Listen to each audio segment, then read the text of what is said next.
Introduction. Mind control is an idea that has fascinated people for many years. Stories have been told by the media and in movies about groups of people who have been brainwashed or hypnotized into doing things that they would have never done otherwise. There are people on both sides of the issue. Some believe that there is no such thing as mind control and that it is all just made up, while others believe that they could be manipulated by mind control at any moment.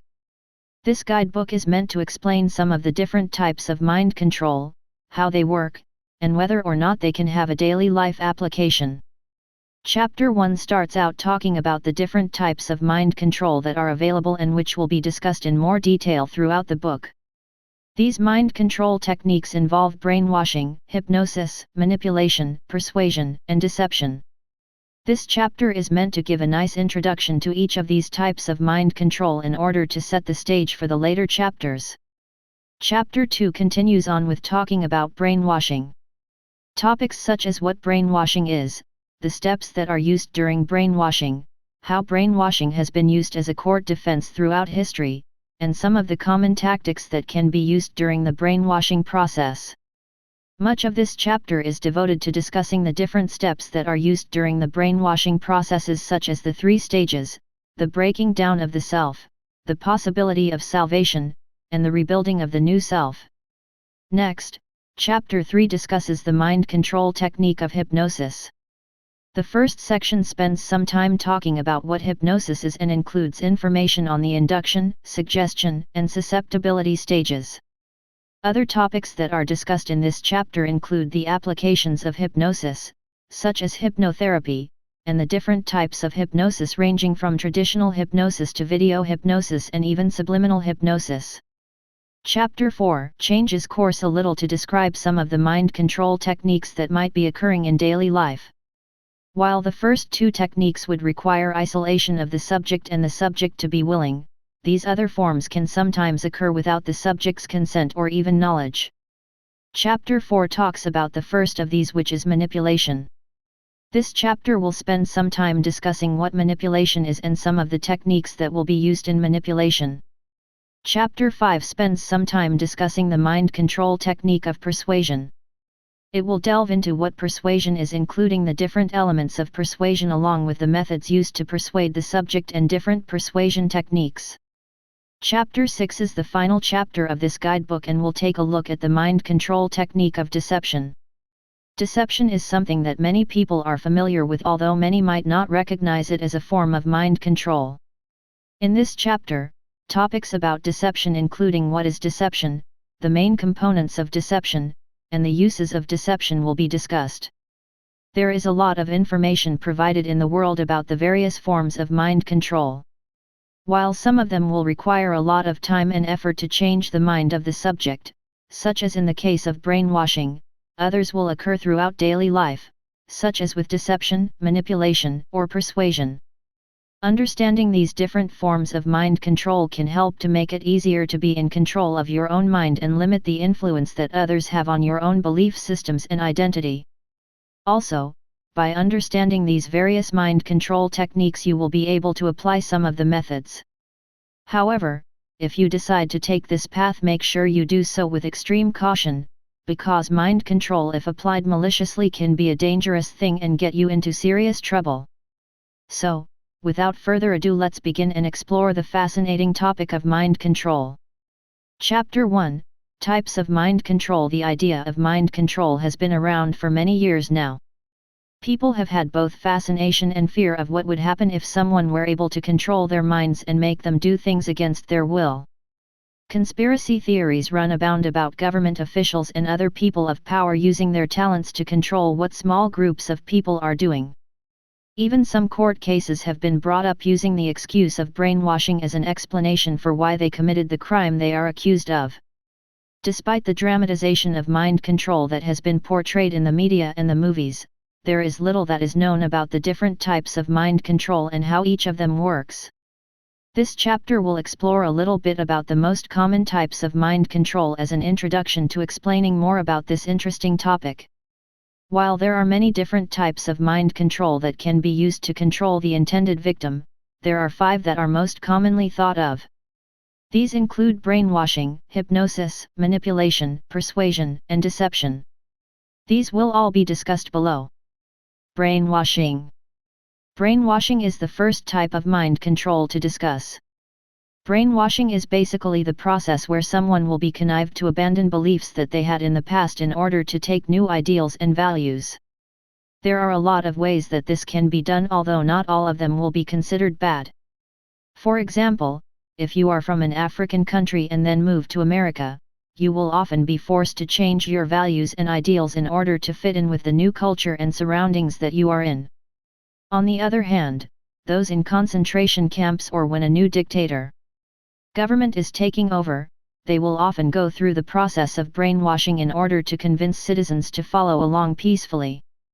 Many people have misconceptions of what brainwashing is. Some people have more paranoid ideas about the practice, including mind control devices that are sponsored by the government and that are thought to be easily turned on like a remote control. On the other side of things, there are skeptics who do not believe that brainwashing is possible at all and that anyone who claims it has happened is lying. For the most part, the practice of brainwashing will land somewhere in the middle of these two ideas. During the practice of brainwashing, the subject will be convinced to change their beliefs about something through a combination of different tactics. There is not just one approach that can be used during this process, so it can be difficult to put the practice into a neat little box. For the most part, the subject will be separated from all of the things that they know. From there, they will be broken down into an emotional state that makes them vulnerable before the new concepts are introduced. As the subject absorbs this new information, they will be rewarded for expressing ideas and thoughts which go along with these new ideas. The rewarding is what will be used in order to reinforce the brainwashing that is occurring. Brainwashing is not something that is new to society. People have been using these techniques for a long time. For example, in a historical context, those who were prisoners of wars were often broken down before being persuaded to change his sides. Some of the most successful cases of these would result in the prisoner becoming a very fervent convert to the new side. These practices were very new in the beginning and would often be enforced depending on who was in charge. Over time, the term of brainwashing was developed and some more techniques were introduced in order to make the practice more universal. The newer techniques would rely on the field of psychology, since many of those ideas were used to demonstrate how people might change their minds through persuasion. There are many steps that go along with the brainwashing process. It is not something that is going to just happen to you when you walk down the street and talk to someone that you have just met. First off, one of the main requirements that come with brainwashing being successful is that the subject must be kept in isolation. If the subject is able to be around other people and influences, they will learn how to think as an individual and the brainwashing will not be effective at all. Once the subject is in isolation, they will undergo a process that is meant to break down their own self. They are told that all the things they know are false and are made to feel like everything they do is wrong. After months of going through all of this, the subject will feel like they are bad and the guilt is going to overwhelm them. Once they have reached this point, the agent will start to lead them towards the new belief system and identity that is desired. The subject will be led to believe that the new choices are all their own, and so it is more likely to stick. The whole process of brainwashing can take many months to even years. It is not something that is going to happen in just a conversation, and for the most part it will not be able to happen outside of prison camps in a few isolated cases. Chapter 2 will go into more detail of what occurs during the three main stages of brainwashing and how the whole process occurs. For the most part, those who undergo brainwashing have done so when someone is just trying to persuade them of a new point of view. For example, if you are in an argument with a friend and they convince you that their ideas make sense, you have technically gone through brainwashing. Sure, it might not be evil and you were able to think about it all logically, but you were still convinced to change the beliefs that you held before. It is very rare that someone undergoes true brainwashing where they will have their whole value system replaced. It will usually occur during the process of coming around to a new point of view, regardless of whether the tactics used were forcible or not. Hypnosis. The next type of mind control that is well known is hypnosis. There are a lot of different definitions of what hypnosis is. According to the American Psychological Association, hypnosis is a cooperative interaction where the hypnotist will provide suggestions that the participant will respond to. Many people have become familiar with the techniques of hypnosis thanks to popular performances where participants are told to do ridiculous or unusual tasks. Another form of hypnosis that is gaining in popularity is the kind that uses this practice for its therapeutic and medical benefits, especially when it comes to the reduction of anxiety and pain. In some instances, hypnosis has been able to reduce dementia symptoms in a few patients. As you can see, there are a lot of different reasons that hypnosis that can be used. The point where it starts to become mind control is when the hypnotist is able to recommend suggestions that can be harmful or change the way that the participant acts in their surroundings. For most people, when they hear about hypnosis, they think about a person on stage who is swinging a watch back and forth in order to put the participant in a trance. If you have been to a stage show for entertainment, you may have some images in your head of the ridiculous acts that the participants performed. In reality, those who are going through what is considered real hypnosis are going through a process that is very different from this image. The hypnotist does not hypnotize the individual. Rather, the hypnotist serves as a sort of coach or tutor whose job is to help the person become hypnotized, said John Kilstrom. This means that the hypnotist works to get the participant into an altered state of mind so that they are more open to suggestions that are given. Many of the people who undergo hypnosis say that they are in a sleep-like trance kind of state. Despite these thoughts, while under hypnosis the participant is in a state that includes vivid fantasies, heightened suggestibility, and focused attention.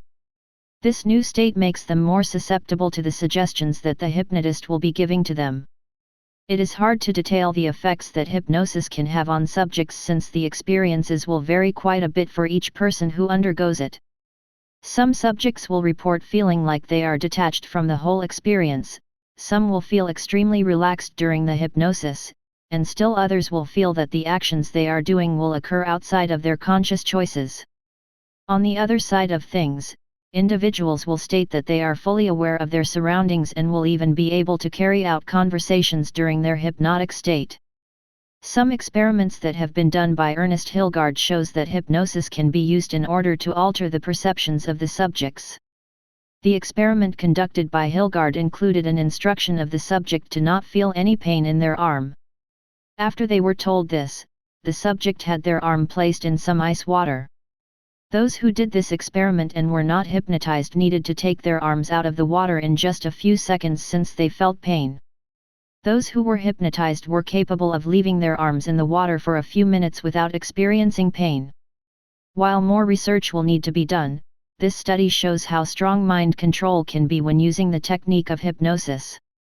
There are many different applications demonstrated through research that hypnosis can be used for, including treating chronic pain such as that found with rheumatoid arthritis, treating and reducing the pain that comes during childbirth, reducing the symptoms that are associated with dementia.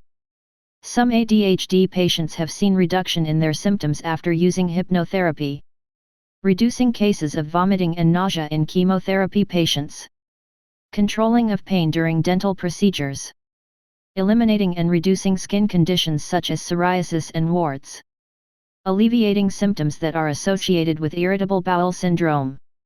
These are just a few of the uses that have become common with hypnosis.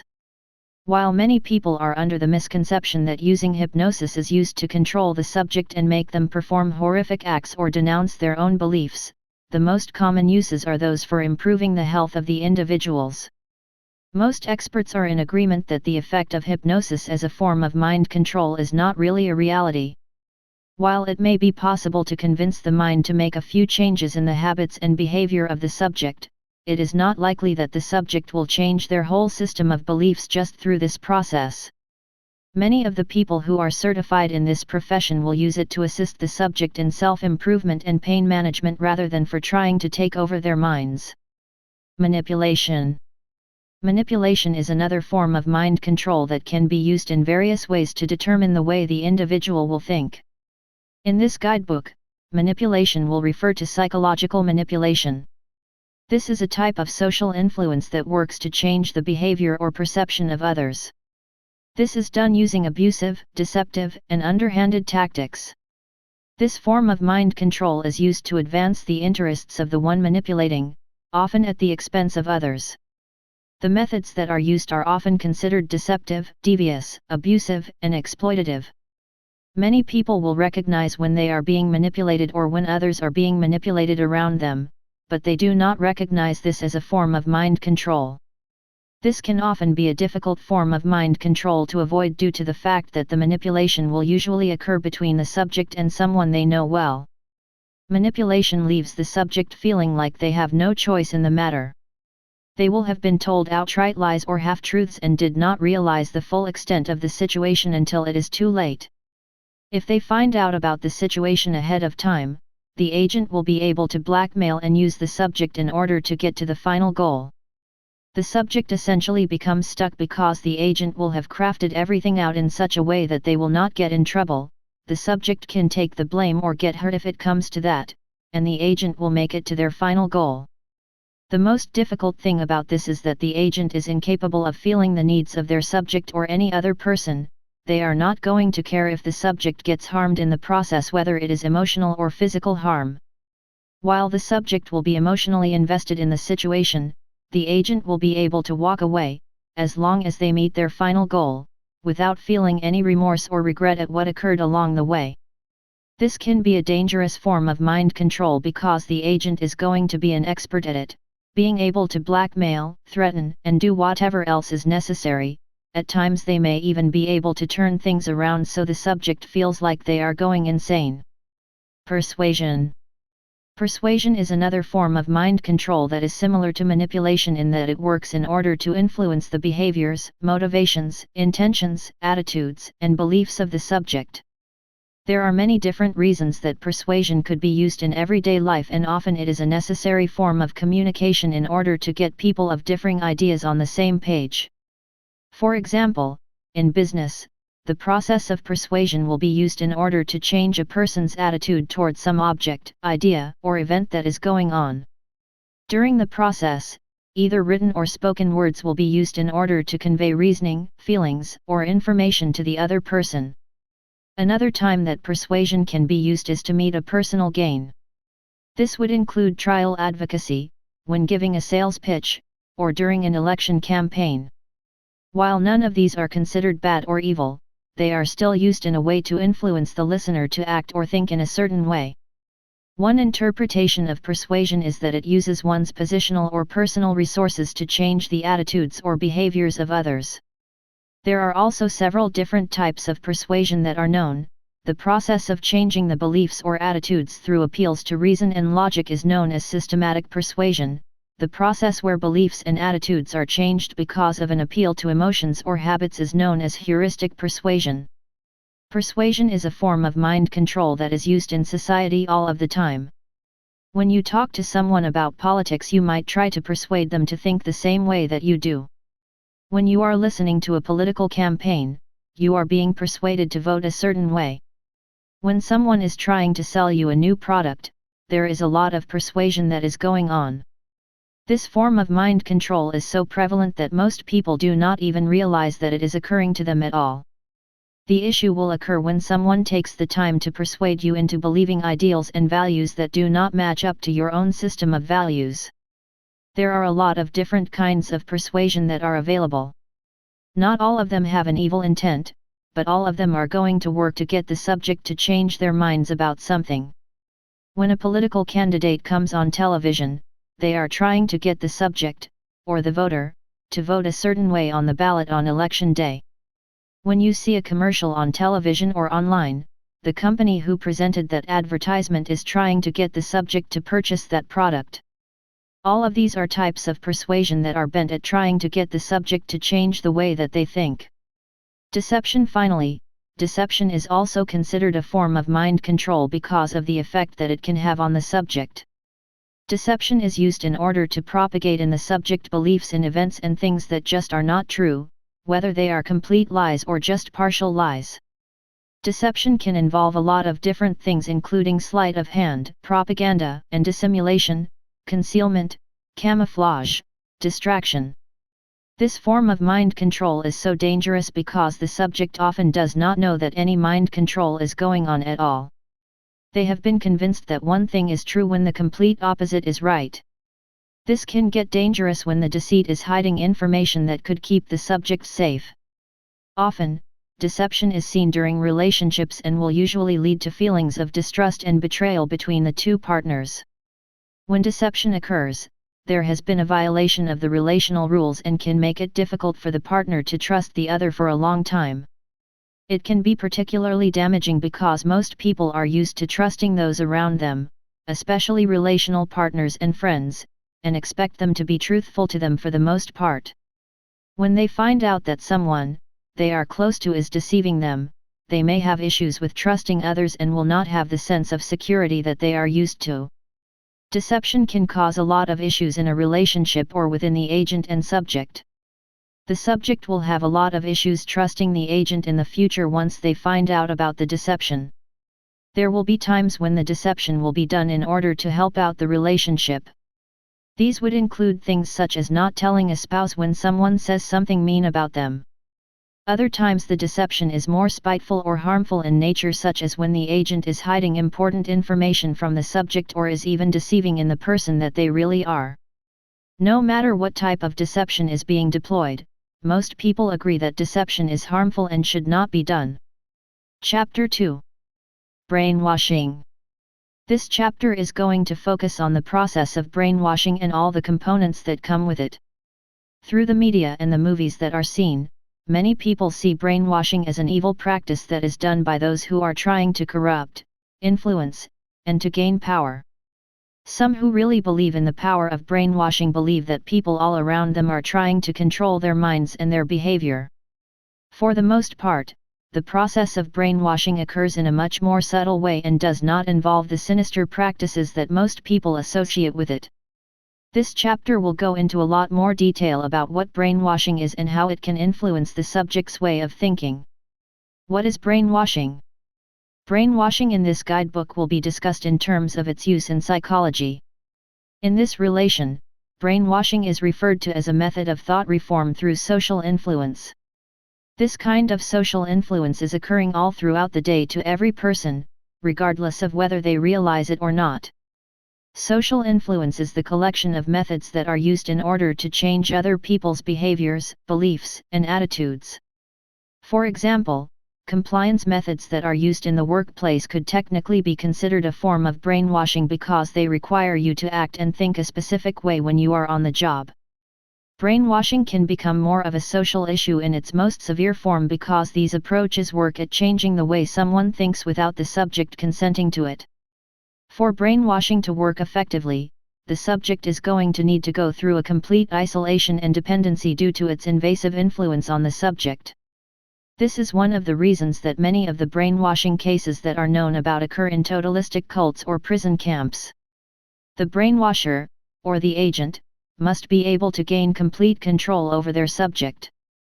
This means that they must control the eating habits, sleeping patterns, and fulfilling the other human needs of the subject, and none of these actions can occur without the will of the agent.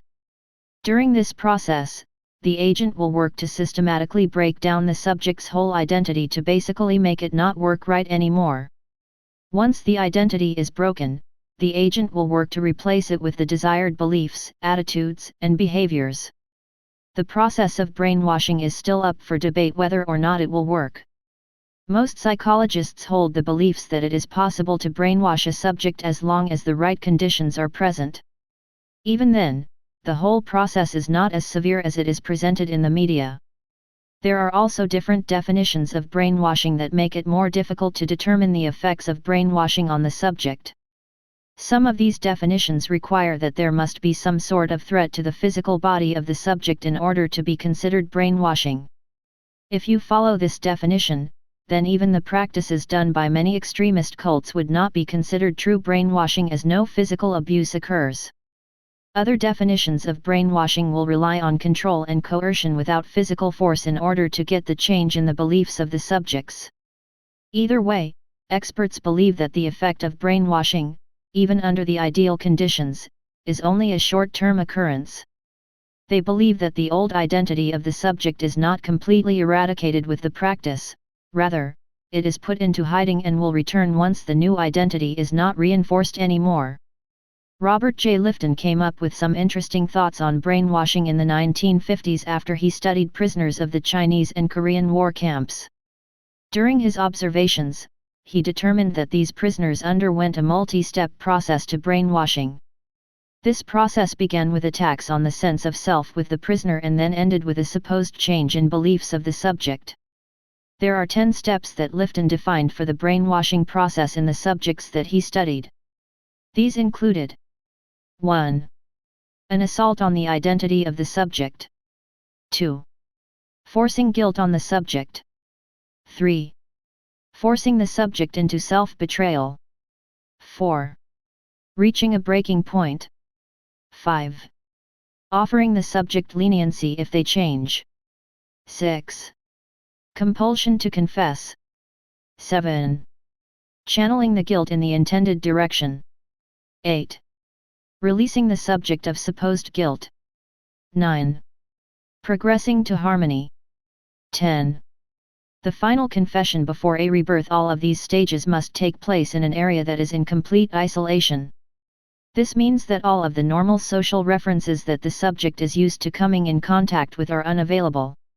In addition, mind-clouding techniques will be employed in order to expedite the process, such as malnutrition and sleep deprivation. While this might not be true of all brainwashing cases, often there is a presence of some sort of physical harm which contributes to the target having difficulty in thinking independently and critically like they normally would.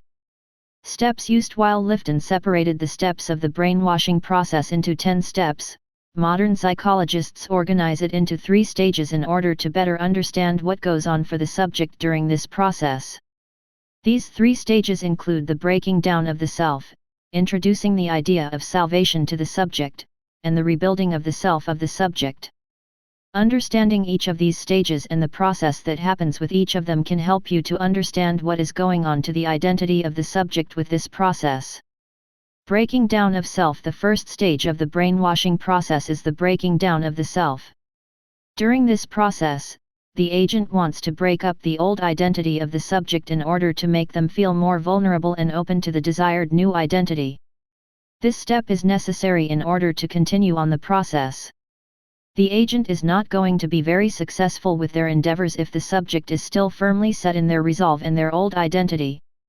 Breaking up this identity and making the person question the things around them can make it easier to change the identity in the later steps. This is done through several steps, including assault on the identity of the subject, brining on guilt, self-betrayal, and then reaching the breaking point. Assault on identity. The assault on the identity of the subject is basically the systematic attack on the subject's sense of self, or their ego or identity along with their core system of belief. It makes the subject question who they are by making them think that everything they have ever known is wrong. The agent will spend a great deal of time denying everything that the subject is. In prisoner camps, for example, the agent will say things like, "You are not defending freedom, you are not a man, and you are not a soldier." The subject will be under attacks like these constantly for days up to months. This is done in order to exhaust the subjects so that they become disoriented, confused, and exhausted. When the subject reaches this kind of state, their beliefs will start to seem less solid and they might start to believe the things that they are told. Guilt. Once the subject has gone through the assault on their identity, they will enter the stage of guilt. The subject will be constantly told that they are bad while going through this new identity crisis that has been brought on. This is done in order to bring a large sense of guilt onto the subject. The subject will be constantly under attack for any of the things that they have done, regardless of how big or small the acts may be. The range of the attacks can vary as well. The subject could be criticized for their belief systems to the way that they dress and even because they eat too slowly. Over time, the subject is going to start to feel shame around them all of the time and they will feel that all the things they are doing are wrong. This can help to make them feel more vulnerable and likely to go along with the new identity the agent wants to produce. Self-betrayal. Now that the subject has been led to believe that they are bad and that all of their actions are undesirable, the agent is going to work to force the subject to admit that they are bad. At this point, the subject is drowning in their own guilt and feeling very disoriented. Through the continuance of the mental attacks, the threat of some great physical harm, or a combination of the two, the agent will be able to force the subject to denounce his old identity. This can include a wide variety of things such as getting the subject to denounce their own peers, friends, and family who share the same belief system as them.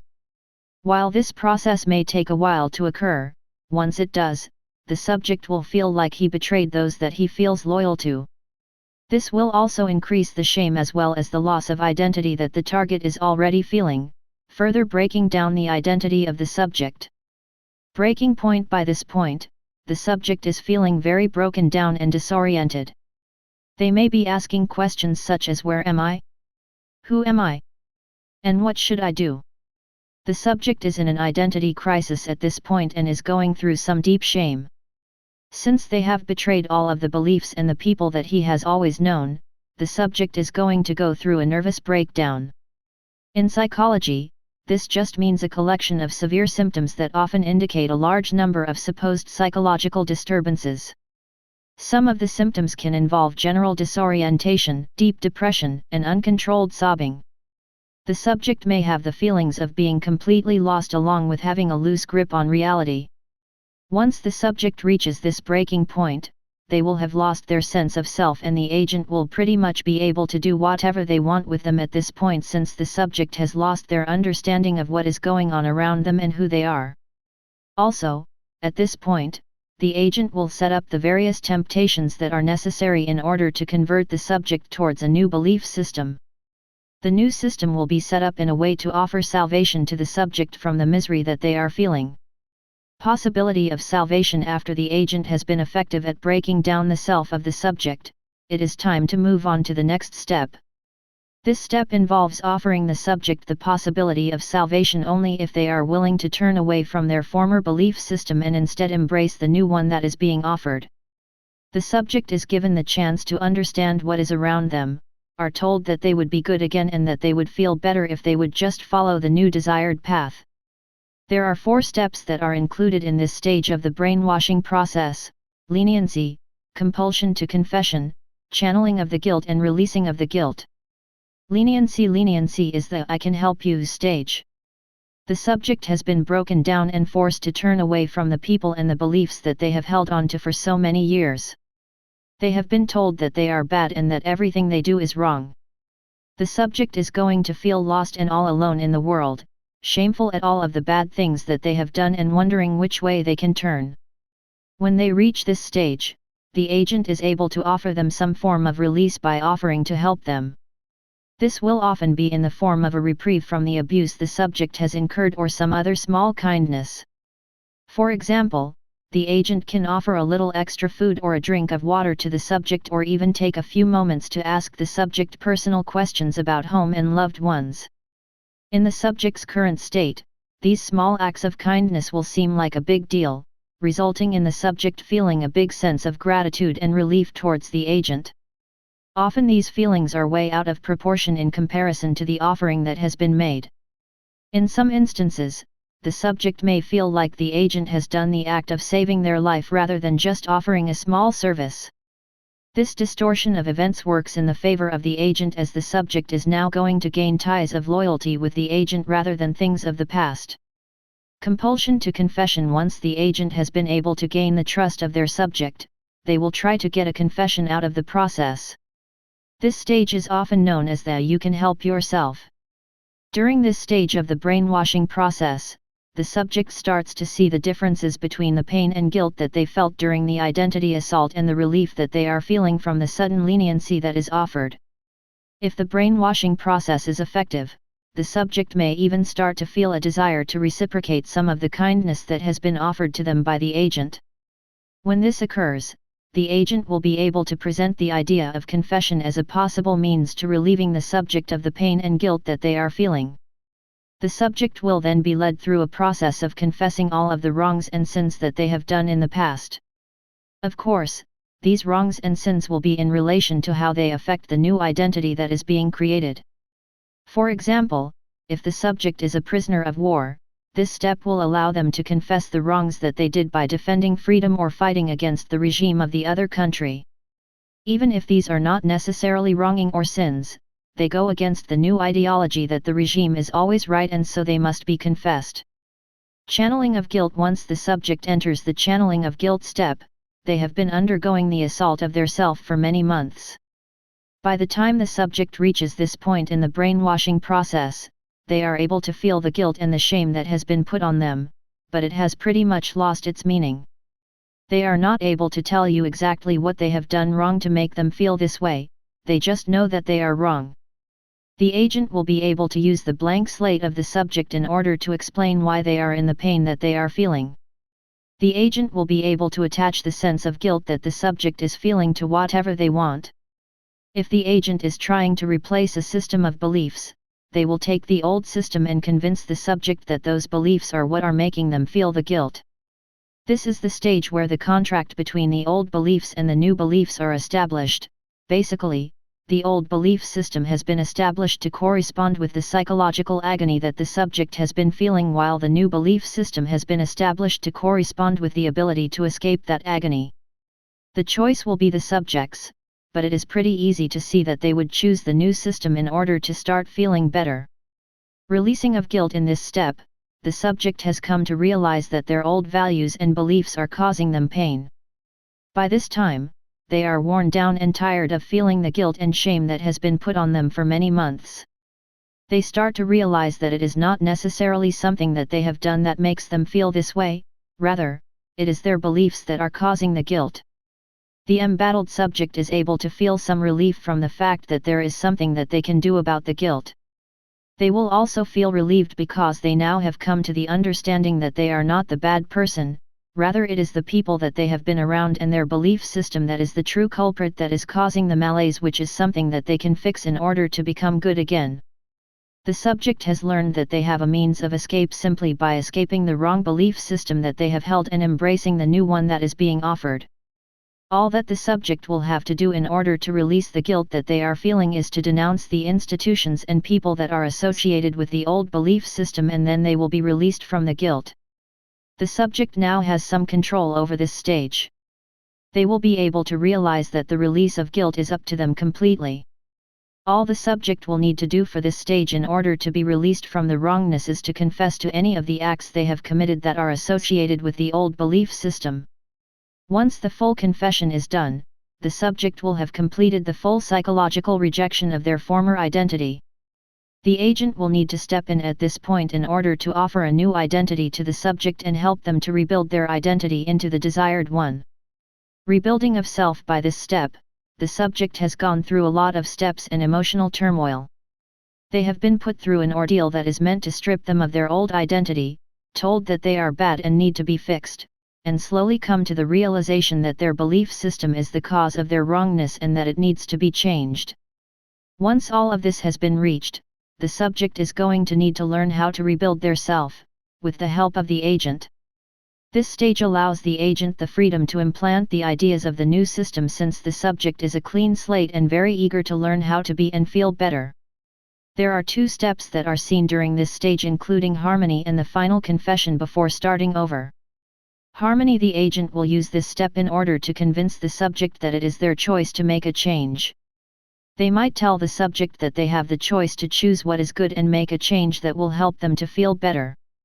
The agent will then introduce the new belief system and present it in a way that makes it the good or the right choice. During this stage, the agent will stop the abuse and instead make a point of offering the subject mental calm and physical comfort. The point of doing this is to align the old beliefs with the pain and suffering while aligning the new beliefs with happiness and relief. This stage is set up so that the subject is given the choice of which road to take, even though it really is not up to them. The subject must use this stage to choose between the old beliefs and the new beliefs, effectively determining how they are going to feel for the rest of their lives. By this point, the subject has already gone through the process of denouncing their old beliefs due to the leniency and torment that they have gone through. Because of this, it is fairly likely that they are going to make the choice for the new system of belief in order to relieve their guilt. The new identity that has been presented is desirable and safe because it is completely different than the old identity that led to the breakdown in earlier steps. Using logic and considering the state of mind that the subject is in, it is easier to see that the only identity that the subject is going to choose for their own peace of mind and safety is the new one. Final confession and starting over. Even though the choice is really not theirs at all, the agent has strategically worked the whole time to lead the subject to feeling like they have the free will to choose the new identity. If the brainwashing process is done correctly, the subject will think logically about the new choices and determine that the best one is to take up the new identity. They have been conditioned to think this way, and in their new state of mind, it is the one that makes the most sense. There are no other choices. Choosing the new identity allows them to be relieved from the guilt that they feel and leads to happiness, while choosing the old identity leads to pain and guilt. If for some reason the subject did deny the new identity, there would be a backtracking in the whole brainwashing process, and they would be forced to undergo it all again in order to end up with the desired results. During this stage of the process, the subject gets to decide that they will choose good, which means that they get to choose to go with the new identity. When the subject contrasts the agony and pain of their old identity with the peacefulness that comes with the new, they are going to choose the new identity. This new identity is like a form of salvation. It is the thing that helps them to feel good and not have to deal with guilt and unhappiness anymore. As this stage completes, the subject is going to reject their old identity and will go through a process of pledging allegiance to their new one, knowing that it is going to work at making their life better. Many times, there are ceremonies and rituals that occur during this final stage. The conversion from the old identity to the new identity is a big deal, since much time and energy has been used on both sides. During these ceremonies, the subject will be inducted into the new community and embraced with the new identity. For some brainwashing victims, there is the feeling of rebirth during this period. You are allowed to embrace your new identity and are welcomed with open arms into the new community that is now your own. Instead of being isolated and alone, you have many new friends and community members on your side.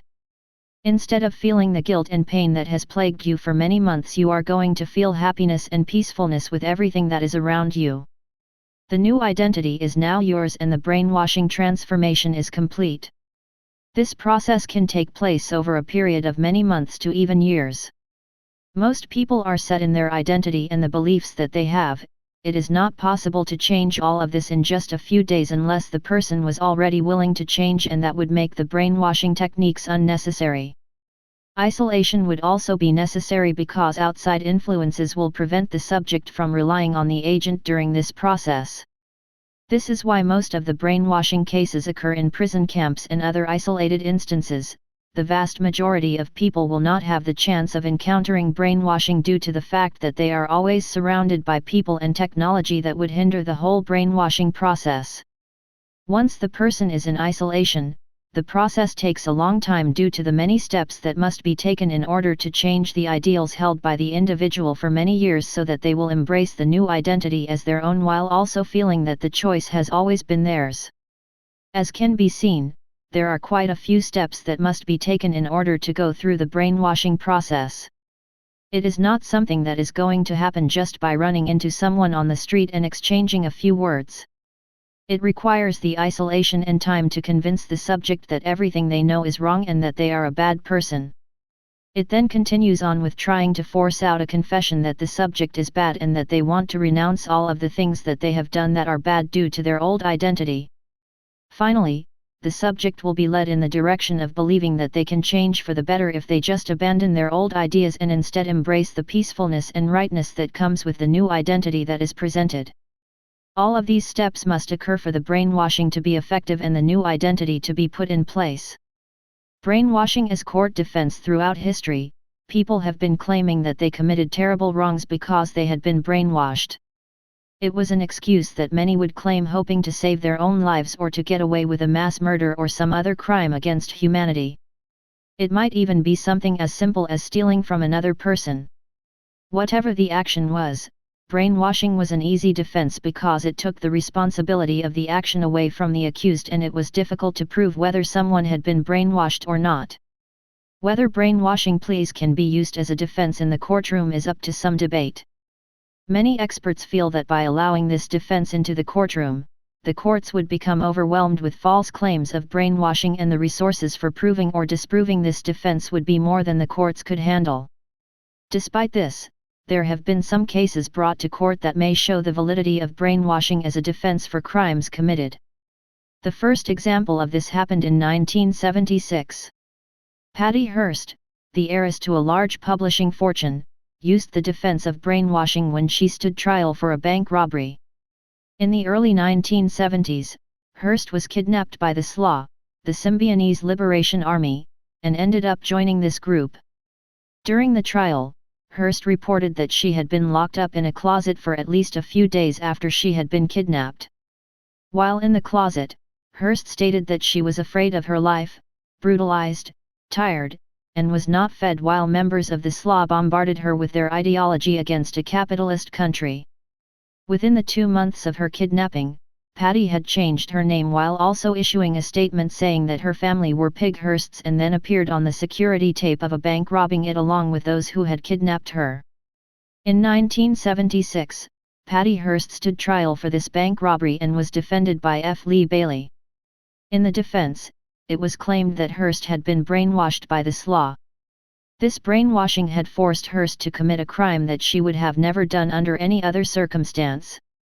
In the mental state that she was under with the brainwashing, she was not able to tell the difference between right and wrong, and therefore should not be found guilty of the bank robbery. The court did not agree with this analysis and instead found her guilty and placed her in prison for 7 years. Just a few years later, President Carter commuted her sentence, so she only ended up spending 2 years in total in prison. Lee Boyd Malvo case. Another well-known brainwashing defense is the Lee Boyd Malvo case. This case used the defense of insanity by brainwashing, and it ended up in the courtrooms about 30 years after the Patty Hearst case. In 2002, Lee Boyd Malvo was on trial for the role that he played in the sniper attacks that occurred around and in Washington, D.C. Malvo, who was 17 at the time, and John Allen Muhammad, 42, ended up killing 10 people and wounding 3 during the killing spree. The defense that was used for this case was that the teenage Malvo had been brainwashed by Muhammad so that he would commit the crimes. Just like in the Hearst case, the defense claimed that Malvo would not have committed these crimes if he had not been under the control of Muhammad. According to the background story used by the defense, Malvo had been abandoned by his mother on the island of Antigua in the Caribbean when he was 15 years old. Muhammad met the boy and brought him into the United States in 2001. Muhammad was an army veteran at the time and worked to fill the head of the teen with visions of a race war that was impending. To that end, Malvo was trained to be an expert marksman. In addition to sharing these ideas with Malvo, Muhammad isolated Malvo from others while being steeped in the vitriolic and idiosyncratic brand of Islam that Muhammad followed, along with a strict exercise regimen and diet. All of this is believed to have been a part of the brainwashing process on the young Malvo. The defense argued that because of his time spent with Muhammad, Malvo had been brainwashed, and because of this, he was not capable of telling what was right from what was wrong. Despite the efforts of the defense, Malvo was found to be guilty and had a sentence of life in prison without any chance of parole. In a separate trial, Muhammad was sentenced to the death penalty. So far, it does not seem like brainwashing will gain much ground as a form of defense in the courtroom. To start with, it is much too difficult to prove that a defendant has been brainwashed in the first place. Next, it is very unlikely that someone has been brainwashed and instead the defense is just using it as a means to get a lighter sentence or the actions of their client forgiven. In addition, many juries seem to find the idea of brainwashing completely ridiculous. Overall, this defense will probably not see much strength growing in the courtroom. Common tactics used in brainwashing. Brainwashing is not always as intense as what has been described so far in this chapter. The methods described are used for true brainwashing and are rarely done to the subject. There are many other types of brainwashing that actually happen on a day-to-day basis. They might not work to make you completely give up your old identity in favor of a new one, but they do work to help shift your thoughts and ideas on what is going on around you. This section is going to focus on some of the tactics that are often used during the brainwashing process, regardless of whether it is true brainwashing or not.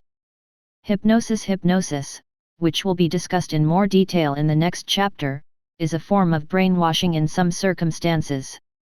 Hypnosis is basically the induction of a high state of suggestibility. This state is often disguised thinly as meditation or relaxation. During the process of hypnosis, the agent is able to suggest things to the subject in hopes of getting them to act or react in a certain way. Many people are familiar with hypnosis from the stage shows they have seen. It is also often used as a way to improve health. Peer pressure. Everyone has an innate need to belong. This could be with a particular group, their family, friends, and the community. With the peer pressure tactic, there is a suppression of the doubt that the subject feels, along with getting rid of their resistance to new ideas by exploiting this strong need to belong. If done right, the subject may be more willing to try out new things, be less shy around new people, and may have an easier time making new friends. Love bombing. The sense of family is very strong in people.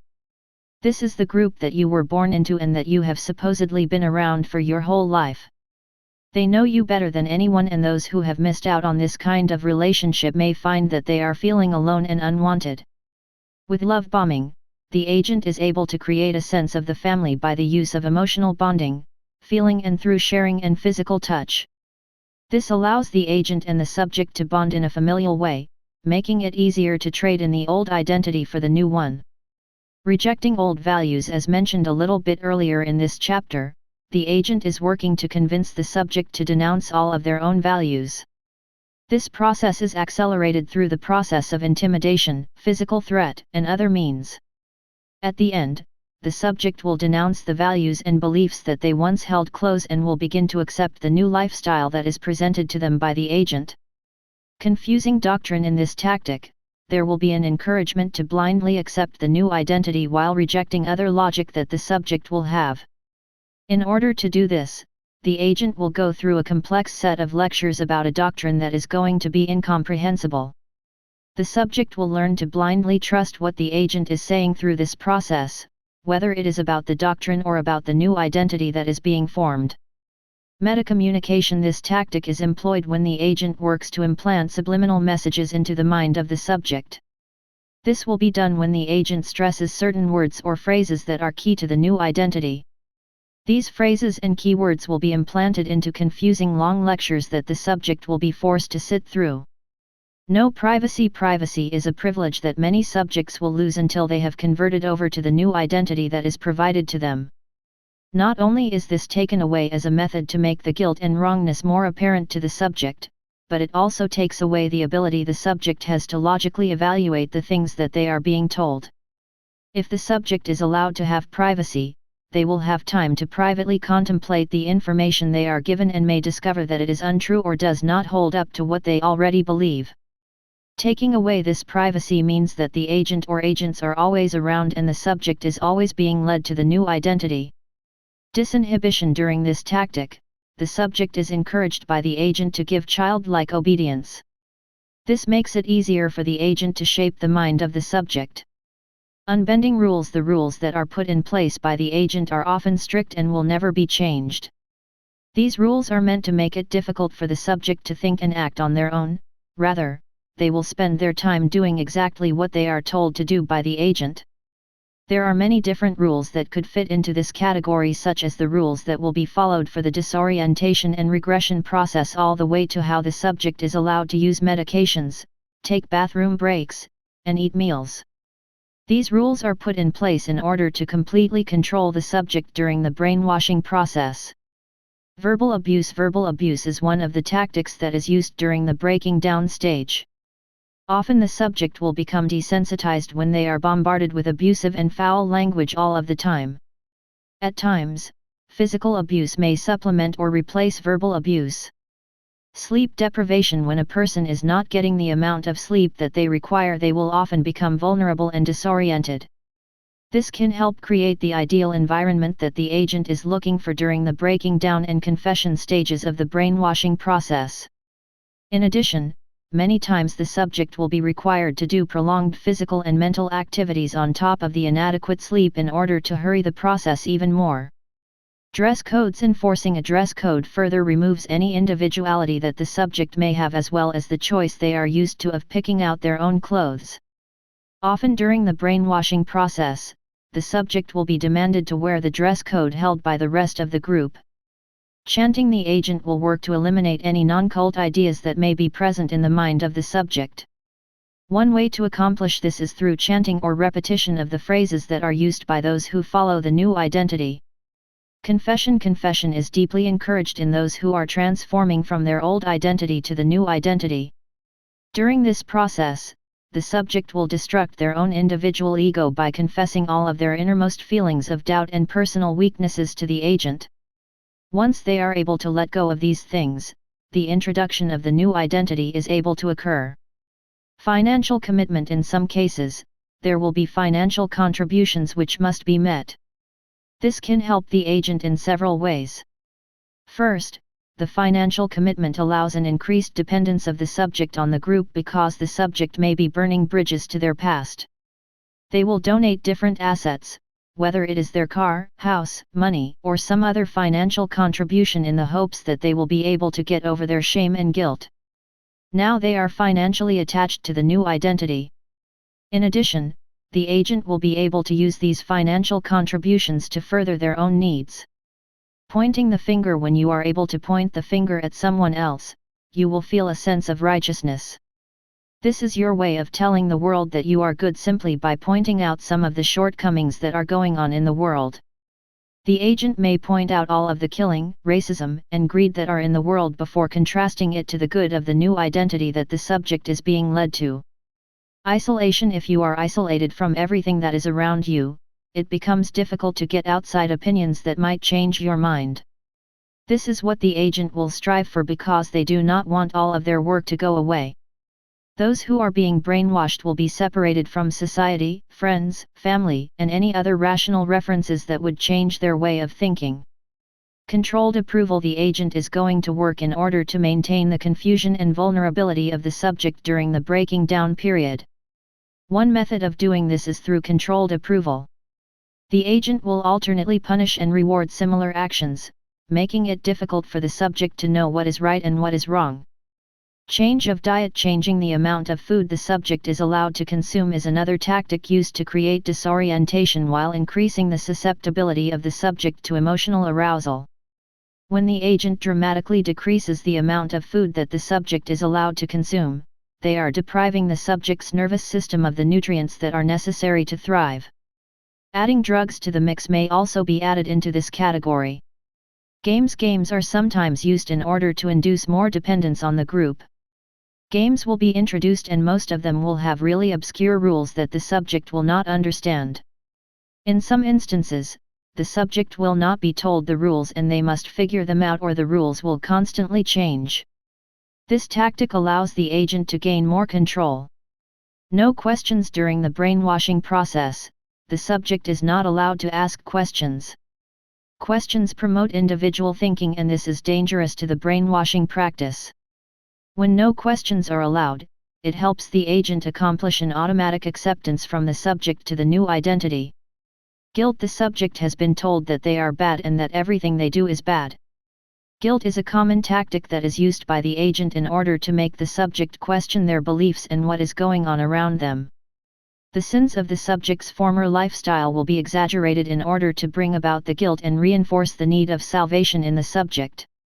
Fear is a powerful motivator and can accomplish a lot more than the other tactics that have been listed. Agents may use fear in order to maintain the obedience and loyalty that are desired to the group. To do this, the agent may threaten the limb, life, or soul of the subject for anything that is against the new identity that is being presented. These are just a few of the tactics that can be used during the brainwashing process. The point of each of them is to instill the idea that the old identity of the subject is wrong and convince them that the new identity is preferable. There are many different ways that this can be done and many will be more effective when used as a combination. While it is possible that brainwashing can alter the way that someone thinks and act, most experts believe that true brainwashing is exaggerated and cannot be done. While little examples of brainwashing may occur in everyday life, the majority of people will not find that their whole belief systems have been changed through this process. Chapter 3. Hypnosis. While brainwashing is a well-known form of mind control that many people have heard of, hypnosis is also an important type that should be considered.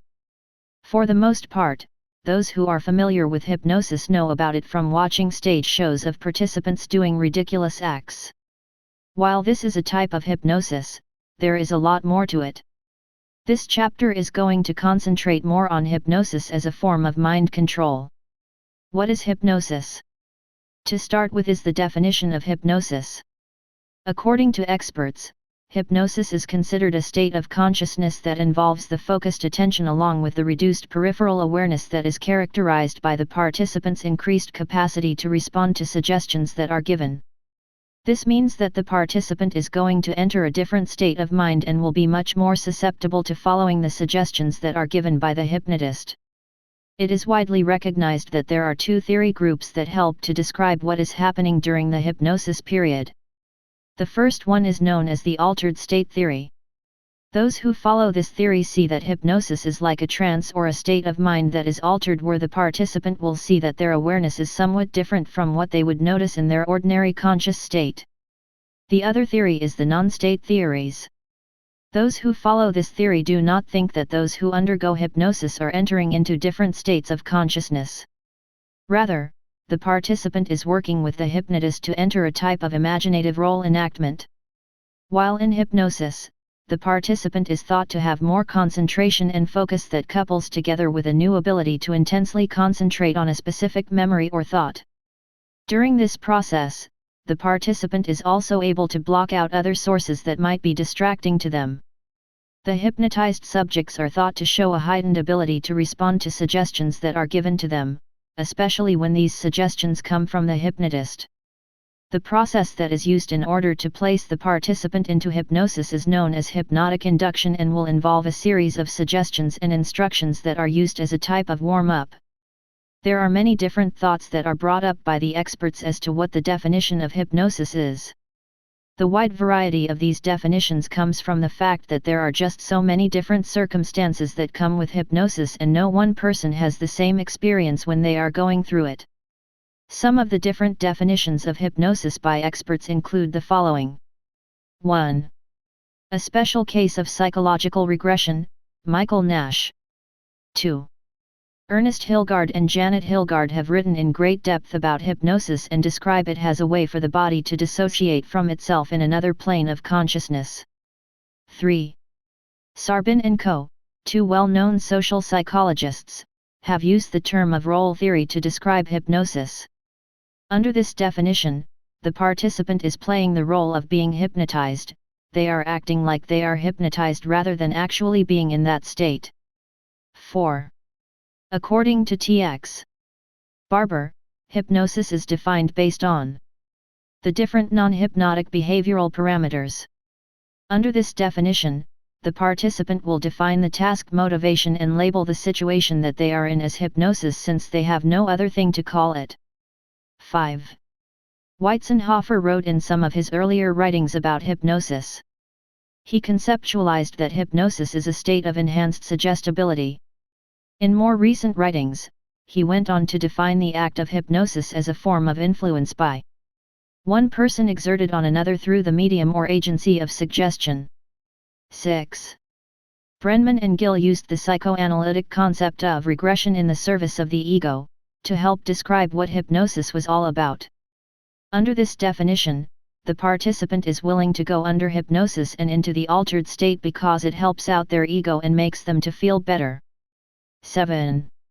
According to Edmonston, a person who has undergone hypnosis is simply in a deep state of relaxation. 8. Spiegel and Spiegel have stated that hypnosis is simply something that happens because of the biological capacity of the participant. 9. Erickson states that hypnosis is an altered, inner-directed, and special state of functioning. The participant is still able to function and is conscious of things around them, but they are in an altered state compared to their normal state. There are many different views and statements that have been made about hypnosis. Some people believe that hypnosis is very real and are paranoid that the government and others around them will try to control their minds. Others do not believe in hypnosis at all and think that it is just sleight of hand. Most likely, the idea of hypnosis as mind control falls somewhere in the middle. There are 3 stages of hypnosis that are recognized by the psychological community. These 3 stages include induction, suggestion, and susceptibility.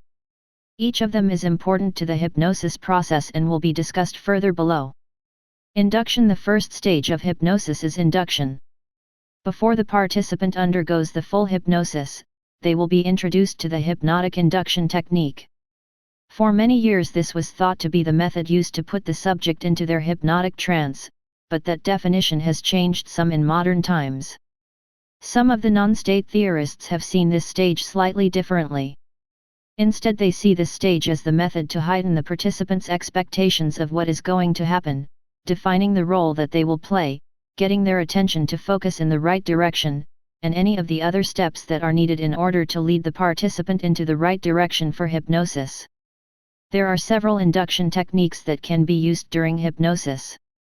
The most well-known and influential methods is Braid's eye fixation technique or Braidism. There are quite a few variations of this approach, including the Stanford Hypnotic Susceptibility Scale, SHSS. This scale is the most used tool for research in the field of hypnosis. To use the Braid induction techniques, you will have to follow a couple of steps. The first one is to take any object that you can find that is bright, such as a watch case, and hold it between the middle, 4, and thumb fingers on the left hand. You will want to hold this object about 8 to 15 inches from the eyes of the participant. Hold the object somewhere above the forehead so that it produces a lot of strain on the eyelids and eyes during the process so that the participant is able to maintain a fixed stare on the object at all times. The hypnotist must then explain to the participant that they should keep their eyes always fixed onto the object. The patient will also need to focus their mind completely on the idea of that particular object. They should not be allowed to think of other things or let their minds and eyes wander, or else the process will not be successful. After a short time, the participant's eyes will begin to dilate. With a little more time, the participant will begin to assume a wavy motion.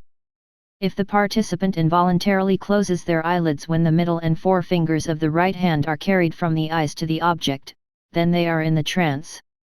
If not, then the participant will need to begin again. Make sure to let the participant know that they are to allow their eyes to close once the fingers are carried in a similar motion back towards the eyes again. This will get the patient to go into the altered state of mind that is known as hypnosis. While Braid stood by his own technique, he did acknowledge that using the induction technique of hypnosis is not always necessary for every case. In fact, researchers in modern times have usually found that the induction technique is not as important to the effects of hypnotic suggestion as previously thought. Over time, other alternatives and variations of the original hypnotic induction technique have been developed, although the Braid method is still considered the best. Suggestion. The next stage of hypnosis is known as the suggestion stage. When hypnosis was first described by James Braid, the term of suggestion was not used. Instead, Braid referred to this stage as the act of having the conscious mind of the participant focus on one central and dominant idea. The way that Braid did this was to stimulate or reduce the physiological functioning of the different regions on the participant's body. Later on, Braid began to place more and more emphasis on the use of different nonverbal and verbal forms of suggestion in order to get the participant into the hypnotic state of mind. These would include using waking suggestions as well as self-hypnosis. Another well-known hypnotist, Hippolyte Bernheim, continued to shift the emphasis of the physical state of the process of hypnosis over to the psychological process that contained verbal suggestions. According to Bernheim, hypnotism is the induction of a psychical condition that is peculiar and which will increase the susceptibility of the suggestion to the participant. Often, he stated, the hypnotic state that is induced will help to facilitate the suggestion, even though this might not be necessary to start the susceptibility in the first place. Modern hypnotism uses a lot of different suggestion forms in order to be successful, such as metaphors, insinuations, indirect or nonverbal suggestions, direct verbal suggestions, and other figures of speech and suggestions that are nonverbal. Some of the nonverbal suggestions that may be used during the suggestion stage would include physical manipulation, voice tonality, and mental imagery. One of the distinctions that are made in the types of suggestion that can be offered to the participant includes those suggestions that are delivered with permission and those that are more authoritarian in manner. One of the things that have to be considered in regards to hypnosis is the difference between the unconscious and the conscious mind. There are several hypnotists who view the stage of suggestion as a way of communicating that is directed for the most part to the conscious mind of the subject. Others in the field will see it in the opposite direction. They see the communication occurring between the agent and the subconscious or unconscious mind. Proponents of the first class of thought included Bernheim, Braid, and other pioneers of the Victorian age. They believed that the suggestions were being addressed straight to the conscious part of the subject's mind, rather than to the unconscious part. In fact, Braid goes further and actually defines the act of hypnotism as the focused attention upon the suggestion or the dominant idea. The fear of most people that hypnotists will be able to get into their unconscious and make them do and think things beyond their control is simply impossible according to those who follow this train of thought. The nature of the mind has also been the determinant of the different conceptions about suggestion. Those who believed that the responses given are through the unconscious mind, such as in the case of Milton Erickson, bring up the cases of using indirect suggestions. Many of these indirect suggestions, such as stories or metaphors, will hide their intended meaning in order to conceal it from the conscious mind of the subject. Subliminal suggestion is a form of hypnosis that relies completely on the theory of the unconscious mind. If the unconscious mind were not being used in hypnosis, this kind of suggestion would not be possible. The differences between the two groups are fairly easy to recognize.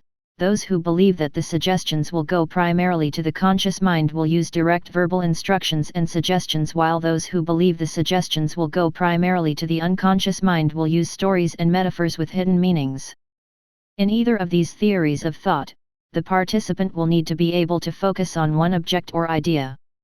This allows them to be led in the direction that is needed in order to go into the hypnotic state.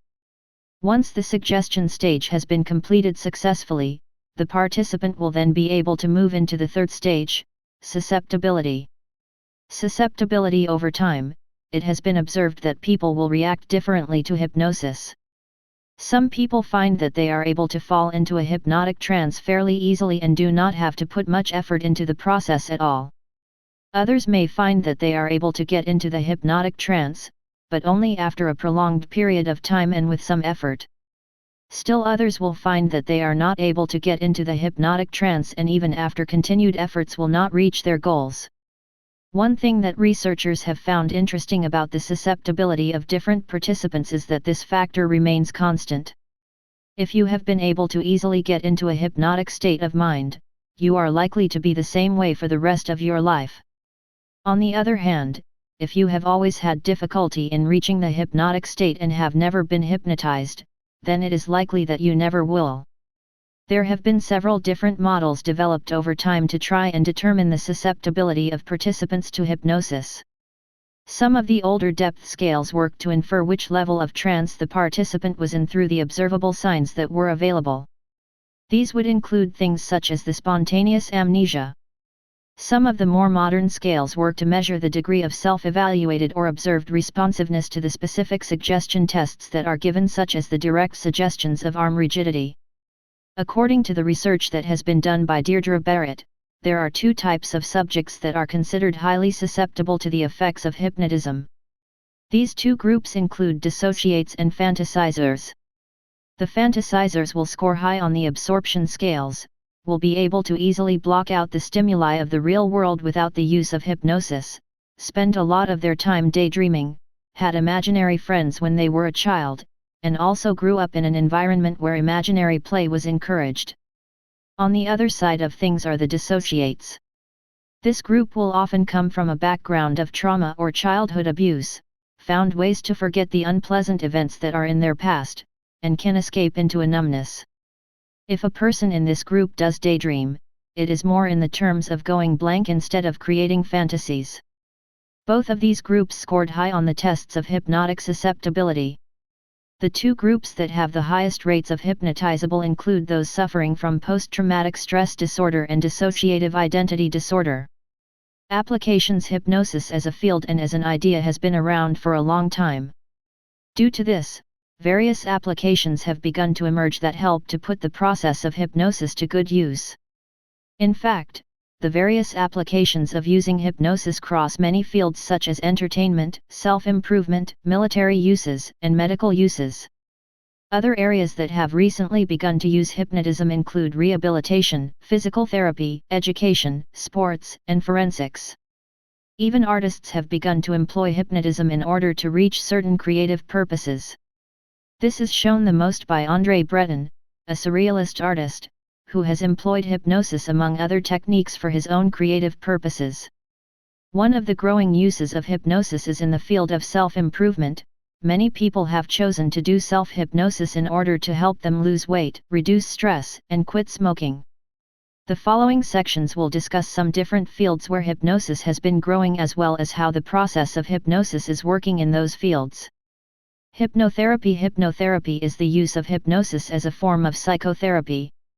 It is used as a method to help the patient or subject through troubling issues that are plaguing them, especially when other methods of self-control are not effective. Licensed psychologists and physicians might perform a form of hypnotherapy on willing patients in order to help them treat post-traumatic stress, compulsive gambling, sleep disorders, eating disorders, anxiety, and depression. It is also possible to visit with a certified hypnotherapist to assist you in treating issues such as weight management and the cessation of smoking. If you go to a certified hypnotherapist, it is important to remember that they are not psychologists or physicians, so they will just be able to assist you with reaching the hypnotic state and not with curing your more serious ailments. It is best that you make sure whoever you are working with has been certified to provide you with these services, whether you choose a hypnotherapist or a physician. The process of hypnotherapy has been seen in many different forms in modern history. All of them have had varying degrees of success depending on the issue faced and the participants. Some of the forms that have been used include cognitive behavioral hypnotherapy. This is a combination of clinical hypnosis along with different elements of the cognitive behavioral therapy. Hypnoanalysis. This is also known as age regression hypnotherapy. Hypnosis to assist with dealing with phobias and fears. Ericksonian hypnotherapy. Hypnotherapy to assist with addictions. Hypnotherapy to assist with habit control. Hypnotherapy to assist with pain management in those who suffer from chronic pain. Hypnotherapy to assist in the psychological therapy the patient is already dealing with. Hypnotherapy to assist with relaxation. Hypnotherapy to assist with skin diseases. Hypnotherapy to assist with soothing patients who are anxious about undergoing surgery. Hypnotherapy to assist with the performance of athletes before a competition. Hypnotherapy to assist with weight loss. Military applications. In addition to assisting people who deal with various health issues and addiction, people have long wondered if hypnosis has been used by military and governmental officials in order to change the way citizens think about things. So far, there has been little proof that the American military is capable or has used hypnosis to reach their goals. In fact, a declassified document that was obtained out of the Freedom of Information Act archive recently shows that the process of hypnosis has been investigated for the use in military applications. Despite the research that has been done, the study concluded that there really wasn't any evidence that the process of hypnosis would be useful in a military application. In addition, there was not any evidence that clearly showed that hypnosis actually exists in regards as an actual phenomenon outside of subject expectancy, high motivation, and ordinary suggestion. The document further goes on to explain how it would be nearly impossible for hypnosis to be used in a military application. It states, the use of hypnosis in intelligence would present certain technical problems not encountered in the clinic or laboratory. To obtain compliance from a resistant source, for example, it would be necessary to hypnotize the source under essentially hostile circumstances. There is no good evidence, clinical or experimental, that this can be done. The document goes on to explain that it has been difficult to study the effects and application of hypnosis to be used in the military because no one is able to say with certainty whether hypnosis is a unique state with some conditioned responses or just a form of suggestion that has been induced as a result of the positive relationship between the subject and the hypnotist. Self-hypnosis. There are some instances, such as when a certified hypnotherapist or other professional is not available, when you may decide to use the process of self-hypnosis. This process occurs when a person is able to hypnotize themselves, often using the tactic of autosuggestion. The primary use for this technique is for self-improvement, and many people will perform it in order to reduce their stress levels, quit smoking, or to get the motivation they need to go on a diet. While some people may be able to self-hypnotize themselves, many find that they need some sort of assistance in reaching the altered state. This could include hypnotic recordings or even mind-machine devices to help them reach that state. Other areas that you could use self-hypnosis for include your overall physical well-being, to relax, and to get over stage fright. Stage hypnosis. When most people think of hypnosis, they think of stage hypnosis. This is a form of entertainment that will occur in a theater or a club in front of an audience. The hypnotist is often shown as a great showman, and this helps to encourage the idea that hypnosis is completely about mind control. In the beginning of the act, the hypnotist will attempt to put the whole audience under the altered state before selecting certain individuals who meet the criteria to come up on the stage and go through different embarrassing acts while the rest of the group watches. It is unknown why stage hypnosis is so effective, although it is commonly thought to be a combination of trickery, stagecraft, physical manipulation, suggestibility, participant selection, and psychological factors. For the most part, experts believe that the participant is just playing along in a way with the hypnotist and providing a good show. These individuals may be willing to do this because they desire to be in the middle of all the attention, the pressure to please others, and the excuse to go against their own suppressors of fear make it easy to get the participants to perform. Some of the books that have been written by former stage hypnotists reinforce the idea of trickery and deception, and some are entirely composed of fake hypnosis where private whispers were used the whole time. Types of hypnosis. There are a lot of different types of hypnosis that the subject will be able to undergo. Each of them will work in slightly different ways, and some of them work to help with various issues. Some may be more fit to helping the subject to relax, while others can help more with weight loss or pain management. This section will talk in more detail about the different types of hypnosis that are available. Traditional hypnosis. The most common type of hypnosis that is used is known as traditional hypnosis. During this process, the agent is simply making suggestions directly to the subject's unconscious mind. This type of hypnosis will work the best on a subject who is known for accepting the things that they are told, and they do not ask a lot of questions. If you go and visit a certified hypnotist or purchase a tape to do the process of self-hypnosis, you will be going through the process of traditional hypnosis. The reason that this type of hypnosis is so popular is because it does not take that much experience or training to learn how to do. The hypnotist is just going to have to write a simple script and tell the subject what to do. While this technique will work very well on those who accept what is going on around them, it is ineffective for those who think critically and analytically. Ericksonian hypnosis. The next type of hypnosis to be discussed is Ericksonian hypnosis. This one is a little more in-depth because it is going to require the use of metaphors and little stories. These are used in order to present the ideas and suggestions that are required to the unconscious mind. Even though this method will require a little more experience and training to do, it is a very effective and powerful method to use. The reason that it works so well is because it is able to eliminate the resistance and blockage that the subject may have to the suggestions. There are two main types of metaphors that will often be used in this kind of hypnosis: isomorphic and interspersal. For the metaphor that is interspersal in nature, the command that is explained has been embedded into the story and would not be easily discovered by the subject outside of their unconscious mind.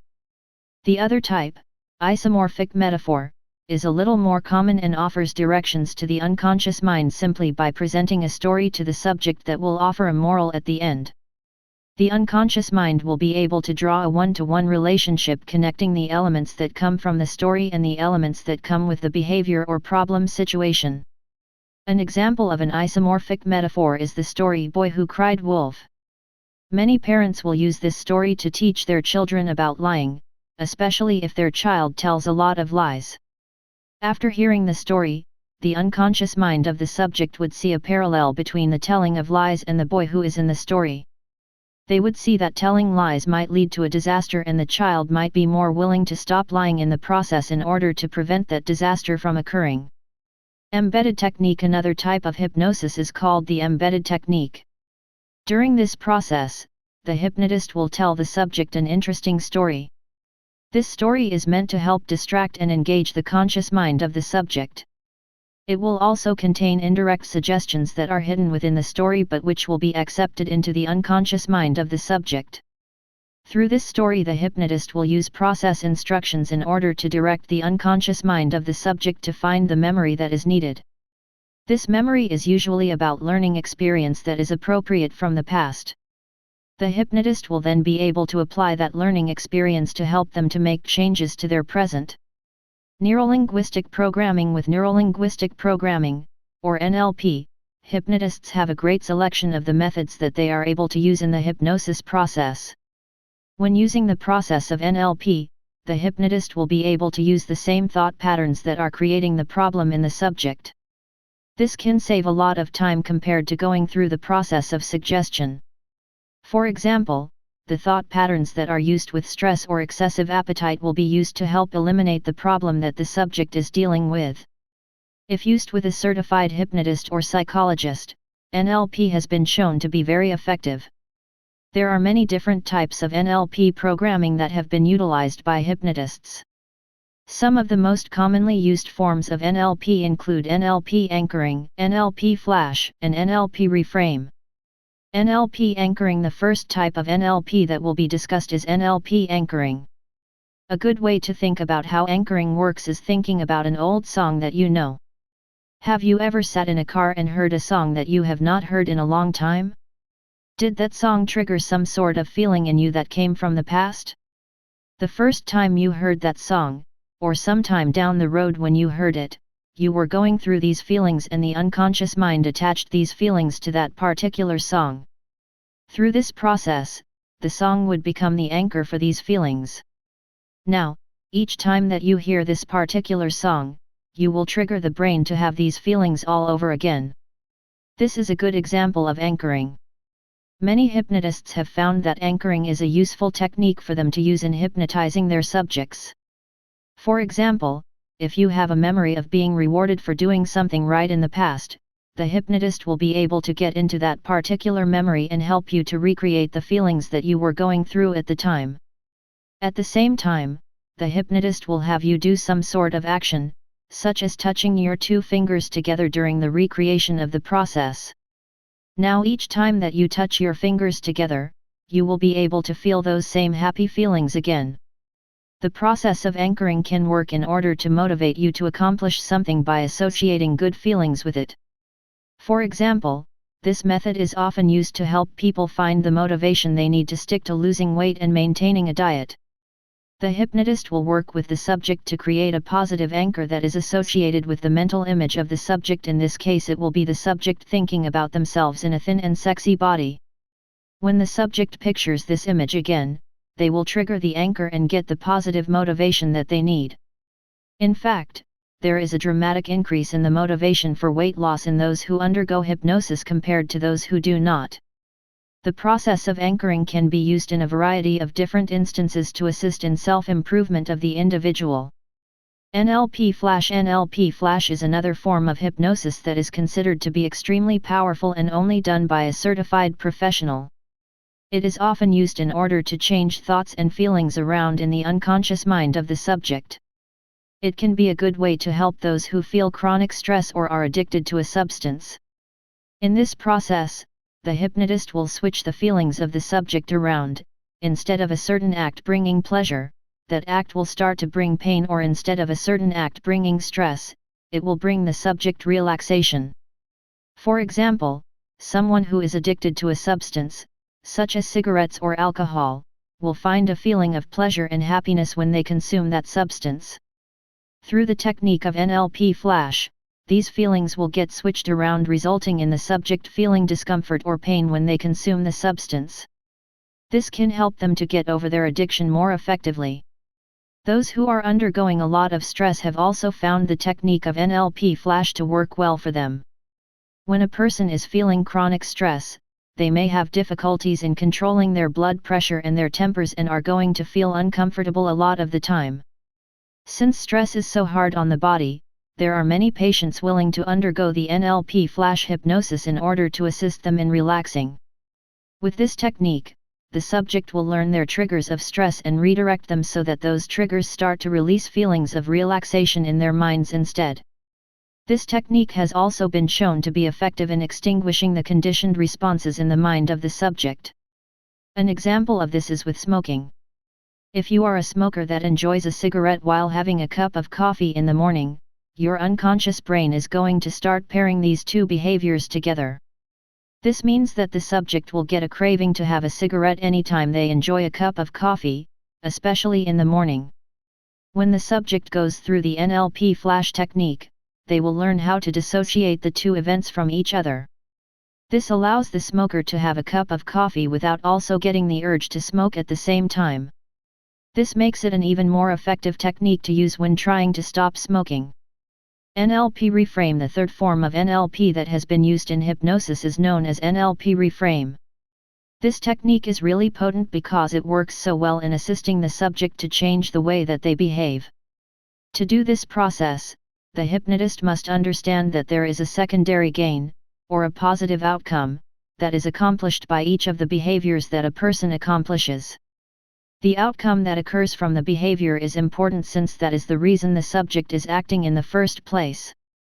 Despite the importance of the outcome, the behavior that is chosen to accomplish the outcome is really not that important.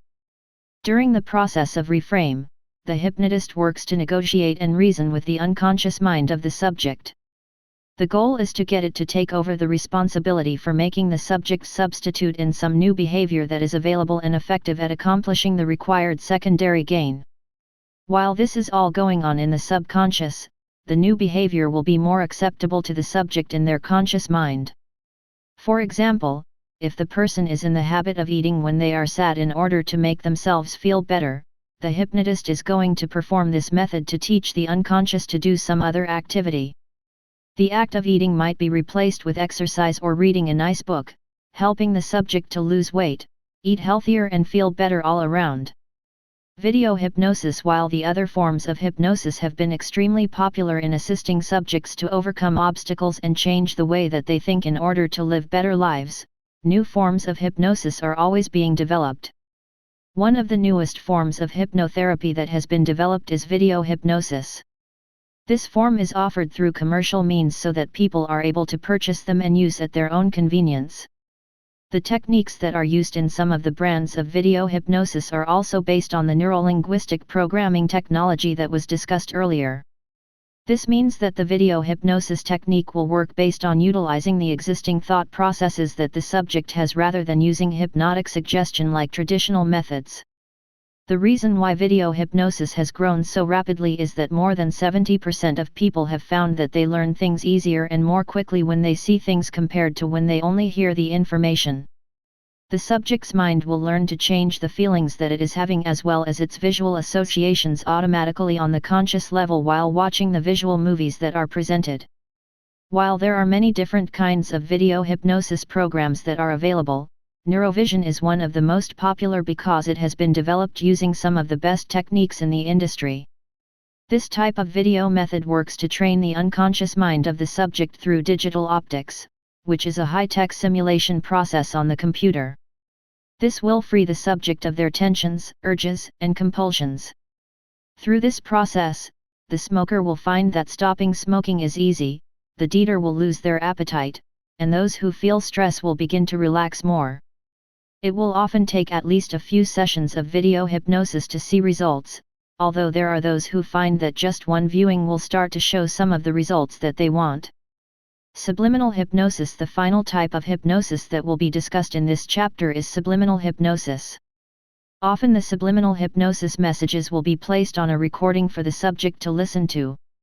The recording will have 2 tracks and each one will talk to a different part of the mind. One track will contain a cover sound that will be heard through the conscious mind of the subject. The cover sound is often something that is easy for the brain to listen to, such as nature sounds or music. The other track will contain direct suggestions that will be heard through the unconscious mind of the subject.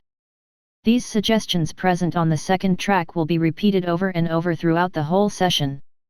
Subliminal programs have the ability to be played at any time and in any place. You could be listening to these messages while you are working or even while watching TV. The best part is you will not have to stop the task that you are doing and sit down and relax like what is required with NLP or traditional hypnosis. In some cases, subliminal programs will be added to your regular hypnotic programs. The use of subliminal programming is not that prevalent. Most people will not choose this method to change their habits and behaviors. Research has shown that subliminal programs are not really that effective, and so they will not be able to replace NLP or hypnosis. By some accounts, it could take more than 80 hours of listening to the subliminal message before it has an effect, and many times even that will not be enough for most people. According to Joel Weinberger, a professor at the Adelphi University and a psychologist, regular audio subliminal tapes that can be purchased at stores or online just do not work. Subliminal psychodynamics may work as long as there is some form of visuals present. The popular options available only contain auditory components. The auditory is not enough to make this method work on its own. Subliminal suggestion will need to be paired with other forms of hypnotherapy in order to have the effectiveness that is desired. Despite the portrayal of hypnosis by the media, it is not an evil plot that is meant to take over the minds of unwilling subjects. In fact, if the subject is not willing to undergo hypnosis, it is pretty much impossible to get them to go into the altered state. Often, the use of hypnosis is to help others improve their lives. This could be in the form of weight management, stopping smoking, improving other health conditions, and assisting with chronic pain management. Each of the techniques is also important in helping the subject to get to their overall goal. While all of them can be effective, the professional that you choose to work with as well as the issue at hand will be used to determine which of these methods will best fit your needs and assist in improving your life. Chapter 4. Manipulation. Brainwashing and hypnosis are the 2 forms of mind control that easily come to mind. While these 2 are important to understanding the functioning of mind control and how it all works, they are not the only options that are available. In fact, there are others that can be used and are often more effective in the short term than either brainwashing or hypnosis. These particular tactics are ones that can be used in everyday situations, for example like in normal conversations a person may have with others. While it is not likely that a person will be manipulated or persuaded to change major beliefs through normal conversations, they can be convinced to change little things such as being persuaded to purchase cookies from a local Girl Scout or to vote a certain way in an election. The main thing to remember about the next 3 forms of mind control is that they are more likely to occur in a person's daily life with the people that they know and trust. Obviously, a person is not going to put their subject into isolation or force them into an altered state of mind as with brainwashing. Instead, they will employ different techniques in an effort to change the way their subject thinks. The 3 types of mind control that fit into this category include manipulation, persuasion, and deception. This chapter is going to discuss manipulation and how it can work to change the way the subject thinks. While manipulation may not put the person who is employing the tactic in harm's way or cause any immediate danger, it is set up to work in a deceptive and underhanded way to change the behavior, viewpoint, and perception that the intended subject has in regards to a particular topic or situation. What is manipulation? The first question that is often asked is what manipulation is. In this guidebook we will discuss manipulation in the terms of psychological manipulation, which is a social influence that works to change the behaviors or perception of others, or the subject, through abusive, deceptive, or underhanded tactics. The manipulator is going to work to advance their own interests, usually at the expense of another, so most of their methods would be considered deceptive, devious, abusive, and exploitative. While social influence itself is not always negative, when a person or group is being manipulated, it has the possibility of causing them harm. Social influence, such as in the case of a doctor working to persuade their patients to start adopting healthy habits, is usually perceived to be something that is harmless. This is true of any social influence that is capable of respecting the right of those involved to choose and is not unduly coercive. On the other hand, if someone is trying to get their own way and is using people against their own will, the social influence can be harmful and is generally looked down upon. Psychological or emotional manipulation is seen as a form of persuasion and coercion. There are many components that can be included in this form of mind control, such as bullying and brainwashing. For the most part, people will see this as abusive or deceptive in nature. Those who decide to employ manipulation will do so in order to attempt to control the behavior of those around them. The manipulator will have some end goal in mind and will work through various abuse forms in order to coerce those around them into helping the manipulator get to the final goal. Often emotional blackmail will be involved. Those who practice manipulation will use mind control, brainwashing, or bullying tactics to get others to complete the tasks for them. The subject of the manipulator may not want to perform the task, but feel that they have no other option due to the blackmail or other tactic used. Most people who are manipulative lack the appropriate caring and sensitivity towards others, so they may not see an issue with their actions. Other manipulators just want to get to their final goal and are not concerned with who has been bothered or hurt along the way. In addition, manipulative people are often afraid to get into a healthy relationship because they are afraid others will not accept them. Someone who has a manipulative personality will often have the inability to take responsibility for their own behaviors, problems, and life. Since they are not able to take the responsibility for these issues, the manipulator will use the tactics of manipulation to get someone else to take over the responsibility. Manipulators are often able to use the same tactics that are found in other forms of mind control in order to get the influence they want over others. One of the most commonly used tactics is known as emotional blackmail. This is where the manipulator will work to inspire sympathy or guilt in the subject they are manipulating.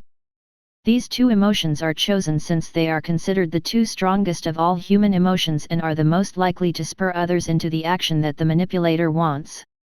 The manipulator will then be able to take complete advantage of the subject, using the sympathy or guilt that they have created to coerce others into cooperating or helping them reach their final goal. Often, the manipulator will not only be able to create these emotions, they will be able to inspire degrees of sympathy or guilt that are way out of proportion for the situation that is going on.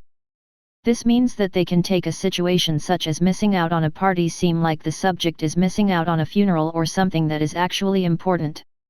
Emotional blackmail is just one of the tactics that is employed by manipulators. One of the other tactics that has been successful for many manipulators is to use a form of abuse that is known as crazy making. This tactic is usually aimed with the hope of creating self-doubt in the subject being manipulated. Often this self-doubt will become so strong that some subjects may start to have feelings that they are going crazy. At times, the manipulator will use forms of passive-aggressive behavior in order to bring about crazy making. They might also choose to show support or approval of the subject verbally, but then give nonverbal cues that show contradictory meanings. The manipulator will often actively try to undermine certain events or behaviors while showing their support out loud for that same behavior. If the manipulator is caught in the act, they will use denial, justification, rationalization, and deception of ill intent in order to get out of the trouble. One of the biggest issues with psychological manipulators is that they are not always able to recognize what others around them may need, and they will lose the ability to meet or even consider these needs. This does not excuse the behavior that they are doing, but often the needs of others are not considered or are not a priority to the manipulators, so they are able to perform manipulative tasks without feeling guilt or shame. This can make it difficult to stop the behavior and explain in a rational way why the manipulator must stop. In addition, the manipulator may find that it is difficult for them to form meaningful and long-lasting friendships and relationships because the people they are with will always feel used and will have difficulty in trusting the manipulator. The issue goes both ways in the formation of relationships. The manipulator will not be able to recognize the needs of the other person, while the other person will not be able to form the required emotional connections or trust with the manipulator. Requirements to successfully manipulate. A successful manipulator must have tactics at hand that will make them successful at using people to get to their own final goal. While there are several theories on what makes a successful manipulator, we will take a look at the 3 requirements that have been set out by George K. Simon, a successful psychology author. According to Simon, the manipulator will need to 1. Be able to conceal their aggressive behaviors and intentions from the subject. 2. Be able to determine the vulnerabilities of their intended subject or victims in order to determine which tactics will be the most effective in reaching their goals. 3. Have some level of ruthlessness readily available so that they will not need to deal with any qualms that may arise due to harming the subjects if it comes to that. This harm can be either physical or emotional. The first requirement that the manipulator has to accomplish in order to successfully manipulate their subjects is to conceal their aggressive behaviors and intentions. If the manipulator goes around telling everyone their plans or always acts mean to others, no one is going to stick around long enough to be manipulated. Rather, the manipulator needs to have the ability to conceal their thoughts from others and act like everything is normal. Often, those who are being manipulated will not realize it, at least not in the beginning. The manipulator will be sweet, act like their best friend, and perhaps help them out with some issue or another. By the time the subject is aware of the issue, the manipulator has enough information on them to coerce the subject into continuing on. Next, the manipulator will need to have the capability of determining what the vulnerabilities of their intended victim or victims are. This can help them to determine which tactics need to be used in order to reach the overall goal. Sometimes the manipulator may be able to do this step through a little bit of observation, while other times they are going to need to have some kind of interaction with the subject before coming up with the full plan. The third requirement is that the manipulator needs to be ruthless. It is not going to go well if the manipulator puts in all their work and then worries about how the subject is going to fare in the end. If they did care about the subject, it is not likely that they would be going through with this plan at all. The manipulator is not going to care about the subject at all and does not really care if any harm, either physical or emotional, befalls the subject as long as the overall goal is met. One reason that manipulators are so successful is that the subject often does not realize they are being manipulated until later on in the process. They may think that everything is going along just fine, perhaps they think that they have made a new friend in the manipulator. By the time the subject realizes they are being used or no longer wants to be a part of the process, they are stuck. The manipulator will be able to use many different tactics, including emotional blackmail, to get their way in the end. How to control victims. One of the things that the manipulator needs to be able to accomplish to see success is to control their subjects. There are several different theories that are available to help explain how the manipulator will be able to do this. Two of the theories that will be discussed in this section include those started by Harriet Breker and Simon. Harriet Breker is a clinical psychologist who has written a self-help book.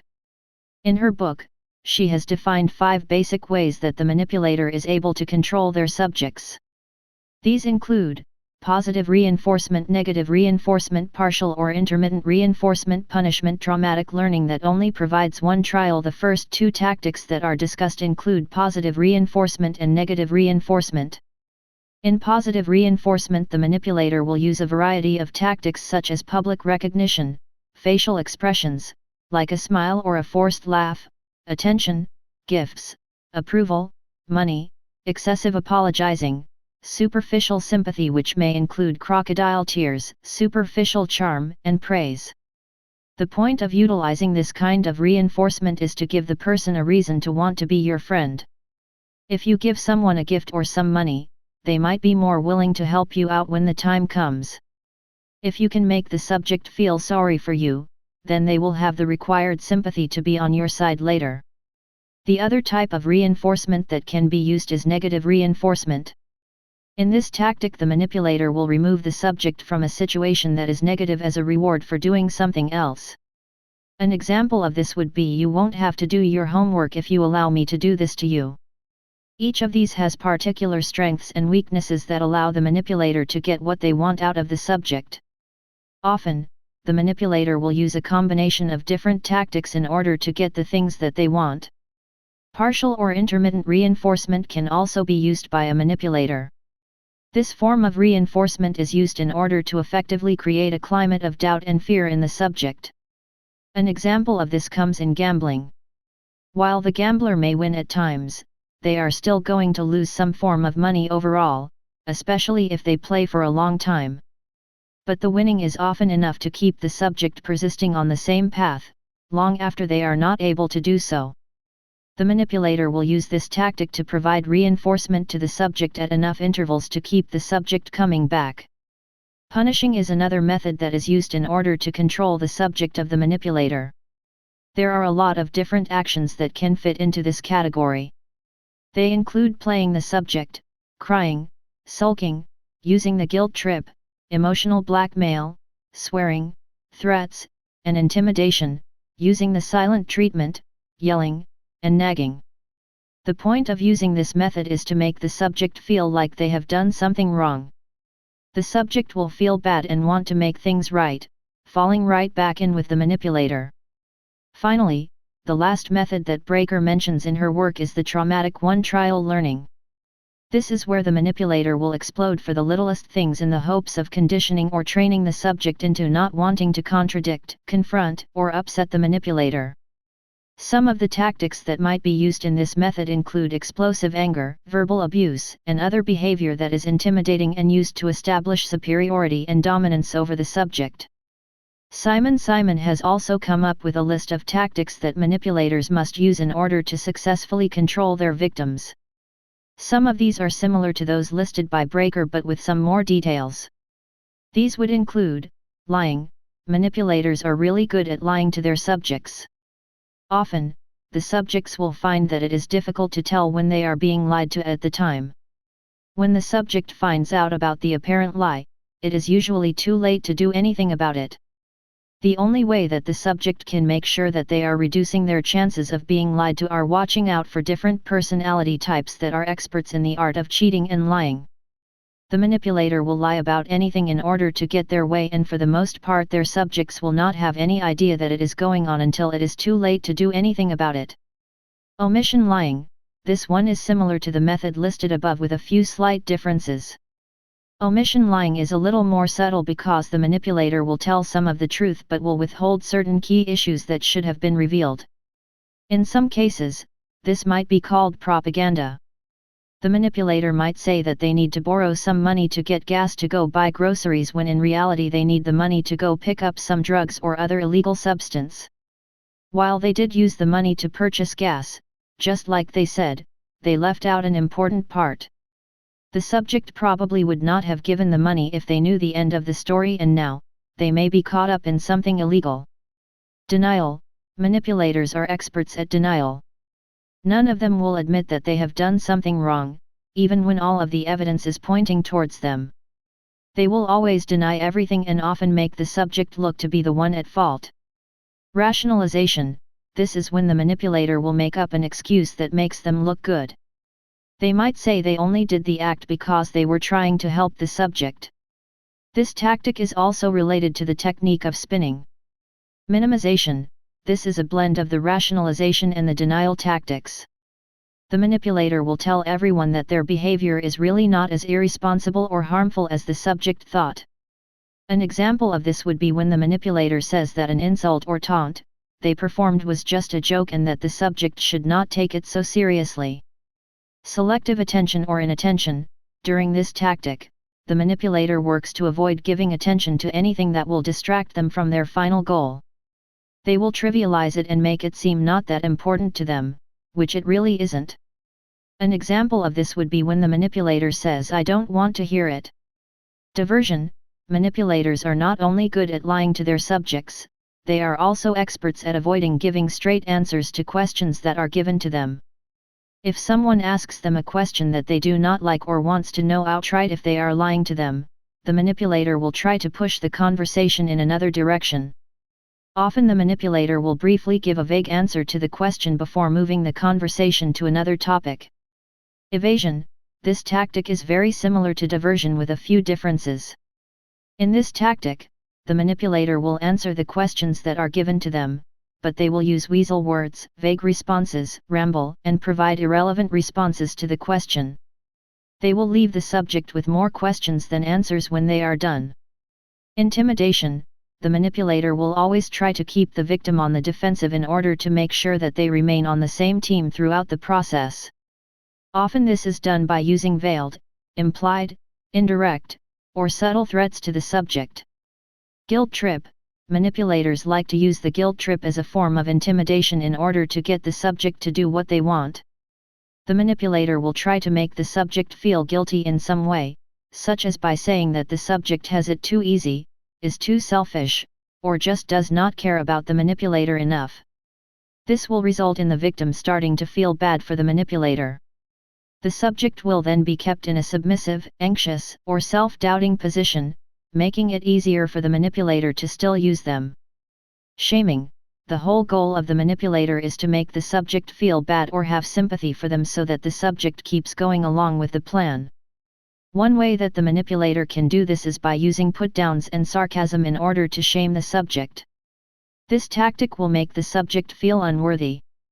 Most of the shaming tactics used will be very subtle and would include things such as subtle sarcasm, rhetorical comments, unpleasant tone of voice, or a fierce glance. Playing as a victim. No matter what, the manipulator wants to look like they are the victim, even though they are the one in control. When the manipulator acts like they are the victim of their circumstances or the behavior of someone else, they will be able to evoke compassion, sympathy, and pity.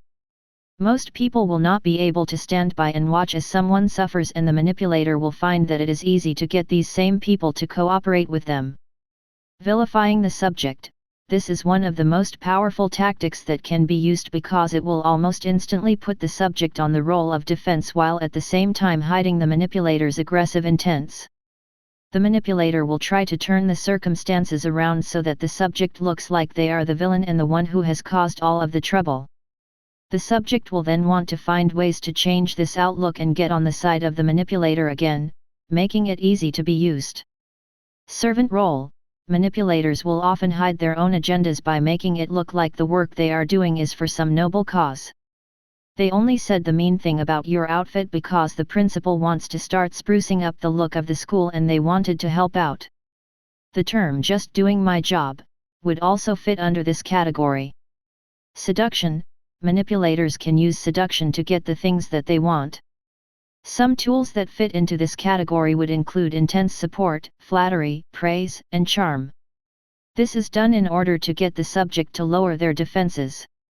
After time, the subject will begin to give their loyalty and trust to the manipulator, who will use it as they please. Projecting the blame. The manipulator will spend a lot of time blaming others for the problems they are having. Often it is hard to detect when this is going on, so no one is able to call them out on it. Feigning innocence.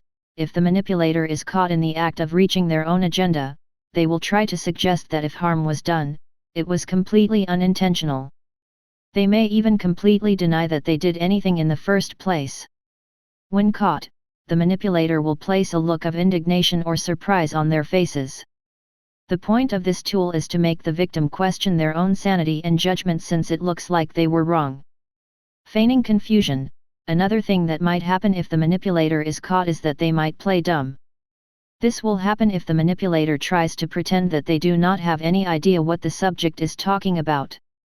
They might also act like they are confused when a critical issue is brought up to them. Brandishing anger.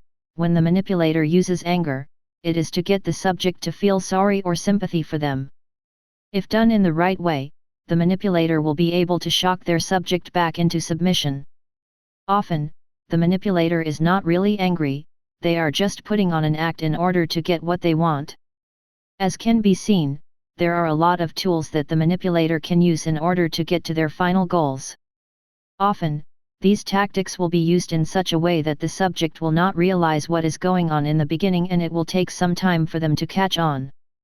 Once they do, the manipulator will be able to employ some of the techniques that will be discussed in the next section in order to keep the subject going in the right direction.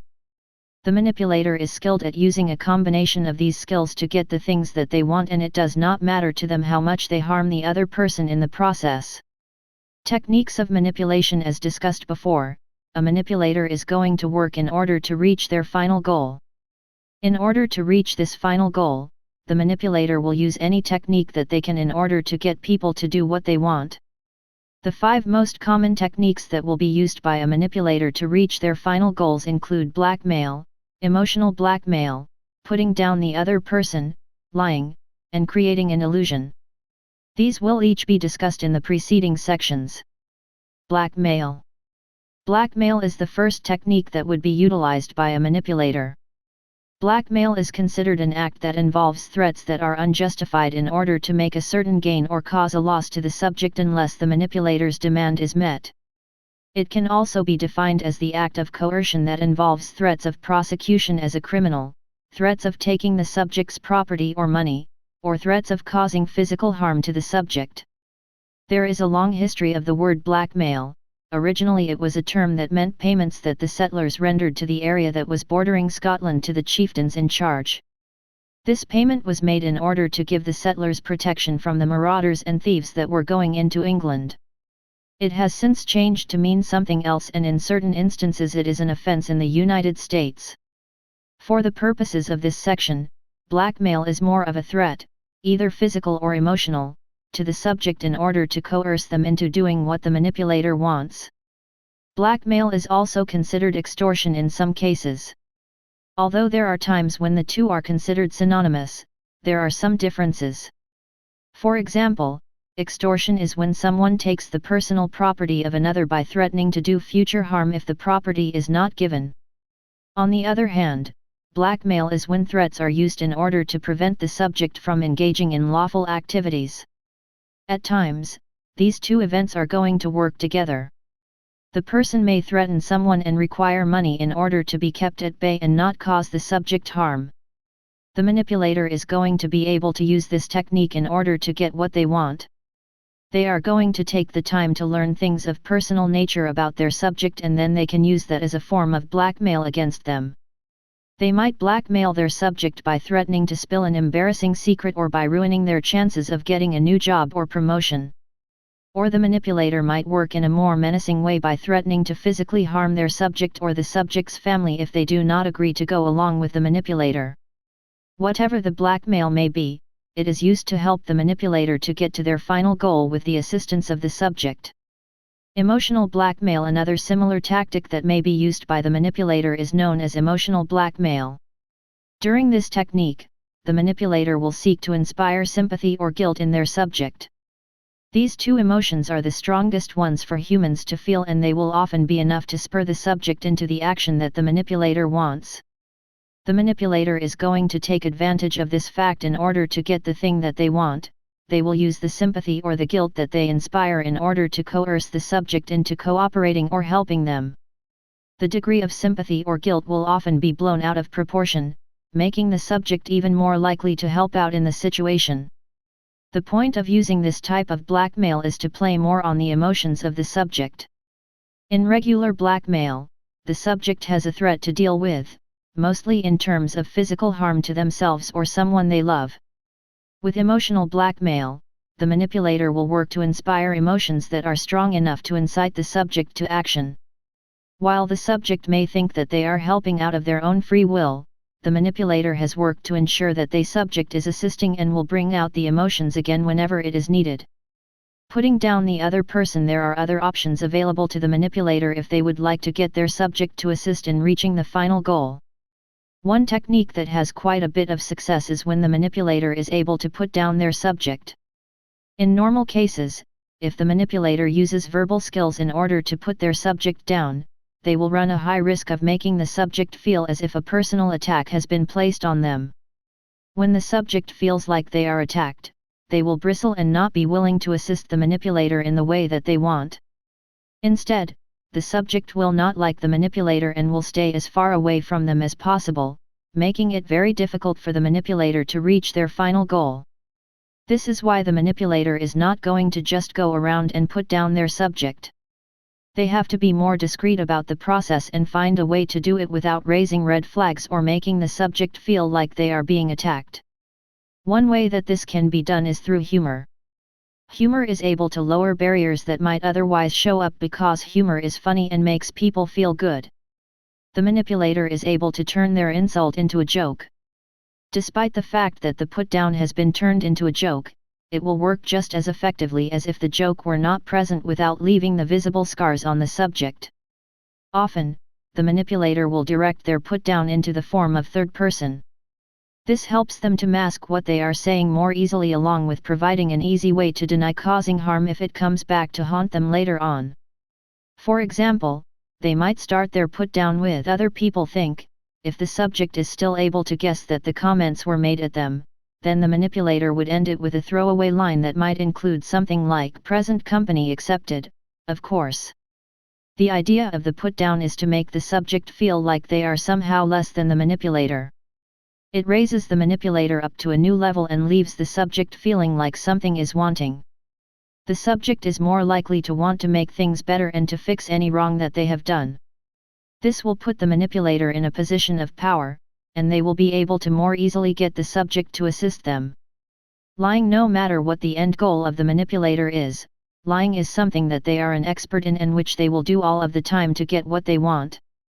There are several different types of lies that can be used by the manipulator that will help them to reach their final goals.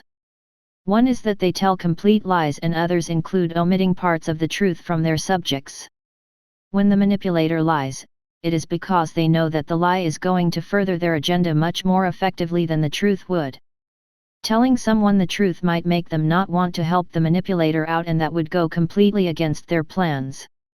Instead, the manipulator will tell a lie to get the subject convinced to do something for them, and by the time the subject finds out about the lie, it is too late to fix the issue. The manipulator might also decide to omit part of the truth in the stories that they are telling. With this method, they are going to tell parts of the truth, but will keep certain things out that are unsavory or which might hinder the progress that is being made. These kinds of lies can be just as dangerous because it will become increasingly difficult to tell what the truth of the story is and what the lie is. It is important to realize that when you are dealing with the manipulator, anything that they tell you may be a lie. It is not a good idea to trust anything that the manipulator is saying, since they are just trying to abuse and use their subjects in order to reach that final goal. The manipulator is going to do and say anything possible, even lying, to get what they want, and they are not going to feel sorry about it. As long as they get what they want, they are not too concerned about how it is affecting the subject or others around them. Creating an illusion. In addition to lying, the manipulator is going to be an expert at creating illusions that are capable of bringing about their final goal more effectively.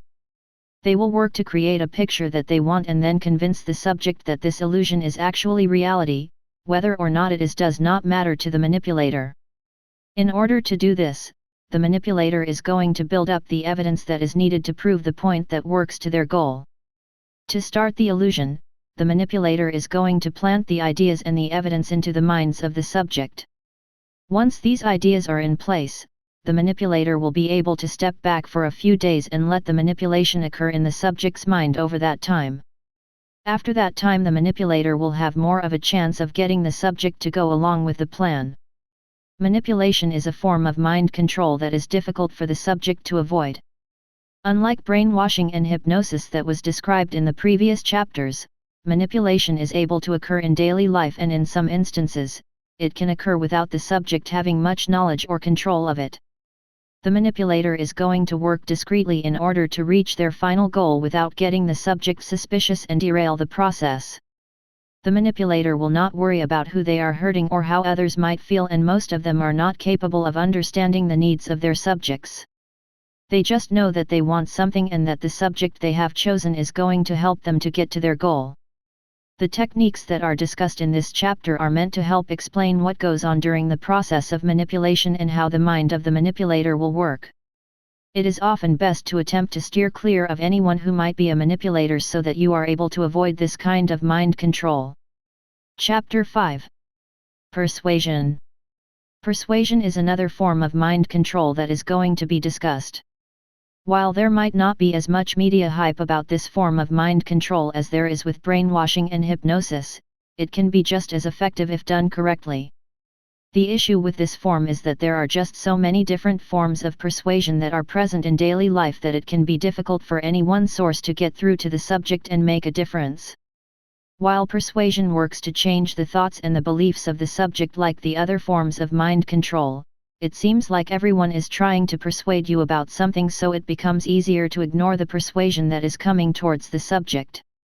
For example, the commercials on television, when an argument is going on, or even when a conversation is going on, there is some form of persuasion that is occurring. People will often use persuasion to their advantage without noticing.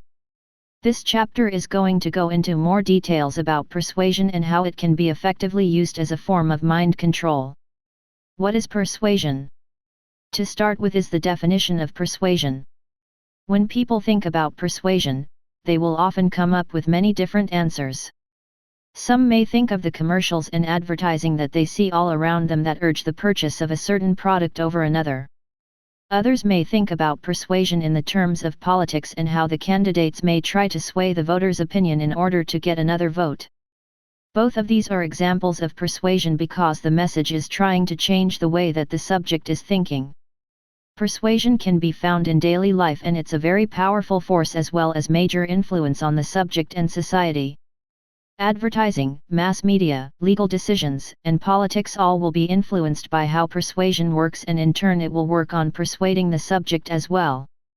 As can be seen, there are some key differences between persuasion and the other forms of mind control which have been discussed so far in this guidebook. Brainwashing and hypnosis will require the subject to be in isolation in order to change their minds and identity. Manipulation will also work on just one person to get to the final goal. While persuasion can be done on just one subject to change their mind, it is also possible to use persuasion on a larger scale in order to persuade a whole group or even society to change the way that they are thinking. This can make it even more effective, and perhaps dangerous, because it has the ability to change the minds of many people all at once rather than the mind of just a single subject. Many people fall under the false impression that they are immune to the effects of persuasion. They think that they would be able to see any sales pitch that is thrown their way, whether the agent is actually selling a product or some new idea, and then be able to comprehend the situation that is going on and find the conclusion through their own logic. In some scenarios this is going to be true. No one falls for everything they hear all of the time when they use logic, especially if it goes completely against their beliefs, no matter how strong the argument may be. In addition, most subjects will be able to avoid the messages about purchasing televisions and fancy cars or the newest product on the market. Many times, the act of persuasion is going to be much more subtle, and it can be more difficult for the subject to form their own opinions about what they are being told. When the act of persuasion is brought up, most people are going to see it in a negative light. They will think of a salesman or a con man who is trying to convince them to change all of their beliefs and who is going to push and bother them until the change occurs. While this certainly is one way to think about persuasion, this process can often be used in a positive way rather than just a negative way. For example, public service campaigns can urge people to quit smoking or recycle can be forms of persuasion that are able to improve the lives of the subject. It is all in how the process of persuasion is used. Elements of persuasion. As with the other forms of mind control, there are certain elements to be watched out for when it comes to persuasion. These elements help to define exactly what persuasion is so that it is more recognizable. According to Perloff in 2003, persuasion is defined as a symbolic process in which communications try to convince other people to change their attitudes or behaviors regarding an issue through the transmission of a message in an atmosphere of free choice. This is one of the things that make persuasion different from the other forms of mind control. The subject is often allowed to make their own free choices in the matter, even if the tactics of persuasion are going to work to shift the subject's mind in a particular direction. The subject is able to choose which way they want to think, if they want to purchase a product or not, or if they think the evidence behind the persuasion is strong enough to change their minds. There are a few elements that are present in persuasion that help to define it even further. These elements include: persuasion is symbolic, which means that it utilizes sounds, images, and words to get the point across. Persuasion will involve the agent deliberately attempting to influence the subject or group. Self-persuasion is a key part of this process. The subject is usually not coerced and instead they are given the freedom to choose their own decision. There are many ways that persuasive messages can be transmitted, including face-to-face, internet, radio, and television. The communication can also occur non-verbally or verbally. Let's look at each of these points in a little more detail. The first element of persuasion is that it needs to be symbolic. In order to persuade someone to think or act in a certain way, you need to be able to show them why they should change their thoughts. This is going to include the use of words, sounds, and images to get the new point across. You can use words to start up a debate or argument to show your point. Pictures are a great way to show the evidence that is needed to persuade someone to go one way or the other. Some nonverbal cues are possible, but they are not going to be as effective as using the words and images. The second key is that persuasion is going to be used in a deliberate way in order to influence the way others are acting or thinking. This one is pretty obvious. If you are not purposely trying to influence others, you are not using persuasion to get them to change. The persuader is going to try different tactics in order to get the subject to think the same way that they do. This could be something as simple as just having a debate with them or presenting evidence that supports their point of view. On the other hand, it could get much more involved and include more deceptive forms to change the subject's mind. More about the techniques that are used in persuasion will be discussed later in this chapter. The unique thing about persuasion is that it allows the subject to have some form of free will. The subject is allowed to make their own choice in the manner. For the most part, no matter how hard someone tries to persuade them of something, they do not have to go for it. The subject might listen to 1,000 commercials about the best car to purchase, but if they do not like that brand or are not in need of a new vehicle at that time, they are not going to go out and purchase it. If the subject is against abortion, it is not going to matter how many people come out and say how great abortion is, the subject is not likely to change their mind. This allows much more freedom of choice than what is found in the other forms of mind control, which might explain why many people do not see this as a type of mind control when asked. Persuasion is a form of mind control that can occur in many different ways. While brainwashing, hypnosis, and manipulation have to occur on a face-to-face basis, and in some cases in complete isolation, persuasion is capable of occurring in other ways. You can find examples of persuasion all over the place, including when you are talking to people you know, on the internet, and through radio and television. It is also possible to provide persuasive messages through nonverbal and verbal means, although it is much more effective when verbal techniques are used. Modern persuasion. Over time, persuasion has been able to evolve and change from its original beginnings. Persuasion has been around for many years. In fact, it has been around since the time of ancient Greece. This does not mean that the art and process of persuasion is exactly the same as it was way back then. In fact, there have been quite a few changes made to the art of persuasion and how it is used in modern times. Some of the key elements of modern-day persuasion will be discussed in this section. Richard M. Perloff has spent quite a bit of time studying modern persuasion, how it is used, and how it can affect society as a whole. He wrote a book called The Dynamics of Persuasion, Communication and Attitudes in the 21st Century, which outlines the 5 ways that the use of modern persuasion is different from how it was used in the past. These 5 ways include: the number of messages that are considered persuasive has grown by leaps and bounds. In the times of ancient Greece, persuasion was used just in writing and in debates among the elites. The occurrence of persuasion was not a big thing and you would not see it very often. In modern times, it is difficult to get anywhere without some message of persuasion following you around. Think of the different types and sources of advertisements that are out there.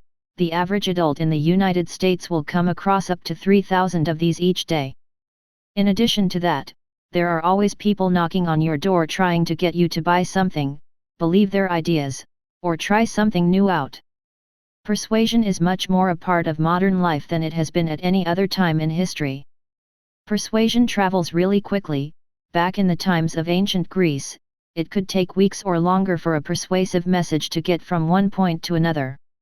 This limited the impact of persuasion because most people would not be able to get the message. Most acts of persuasion had to be done in the context of face-to-face communication. In modern times, persuasive messages can cover a large distance in hardly any time at all thanks to the use of the internet, radio, and television. Political candidates can reach constituents all at once in just seconds, and any message can be spread easily. Persuasion takes on a much larger role when it can be spread so quickly. Persuasion can mean a lot of money.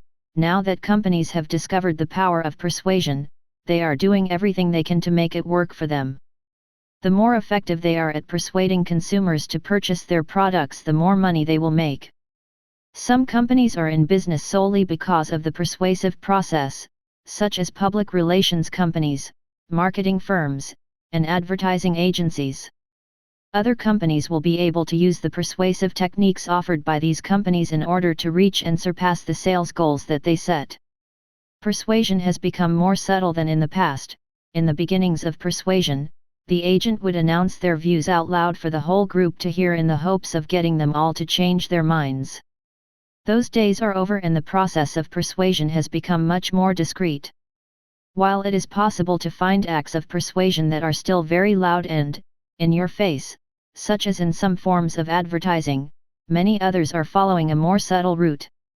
An example of this is when businesses craft a certain image of themselves, such as being family-friendly, in order to get consumers to purchase their products. You might also notice that instead of getting into a debate with your friend over going to a party, they will use peer pressure or just list a few facts to try and get you to come with them. Despite being more subtle, persuasion is still as effective today as it has ever been. The process of persuasion has become more complex. Along with persuasion being more subtle and sometimes harder to point out, it is also going along the road of becoming more complex. The subject being targeted is more diverse than in the past and they have a lot more choices to make. For example, where once a person just went to the one store in town to purchase everything they need, now they are able to pick from different stores for their needs, from the hardware store to the grocery store and the clothing store. On top of that, there is often more than one option available for each of these shopping categories in the area. All these choices make it more difficult for the agent to find a good persuasive message for the consumer or any other subject. Methods of persuasion.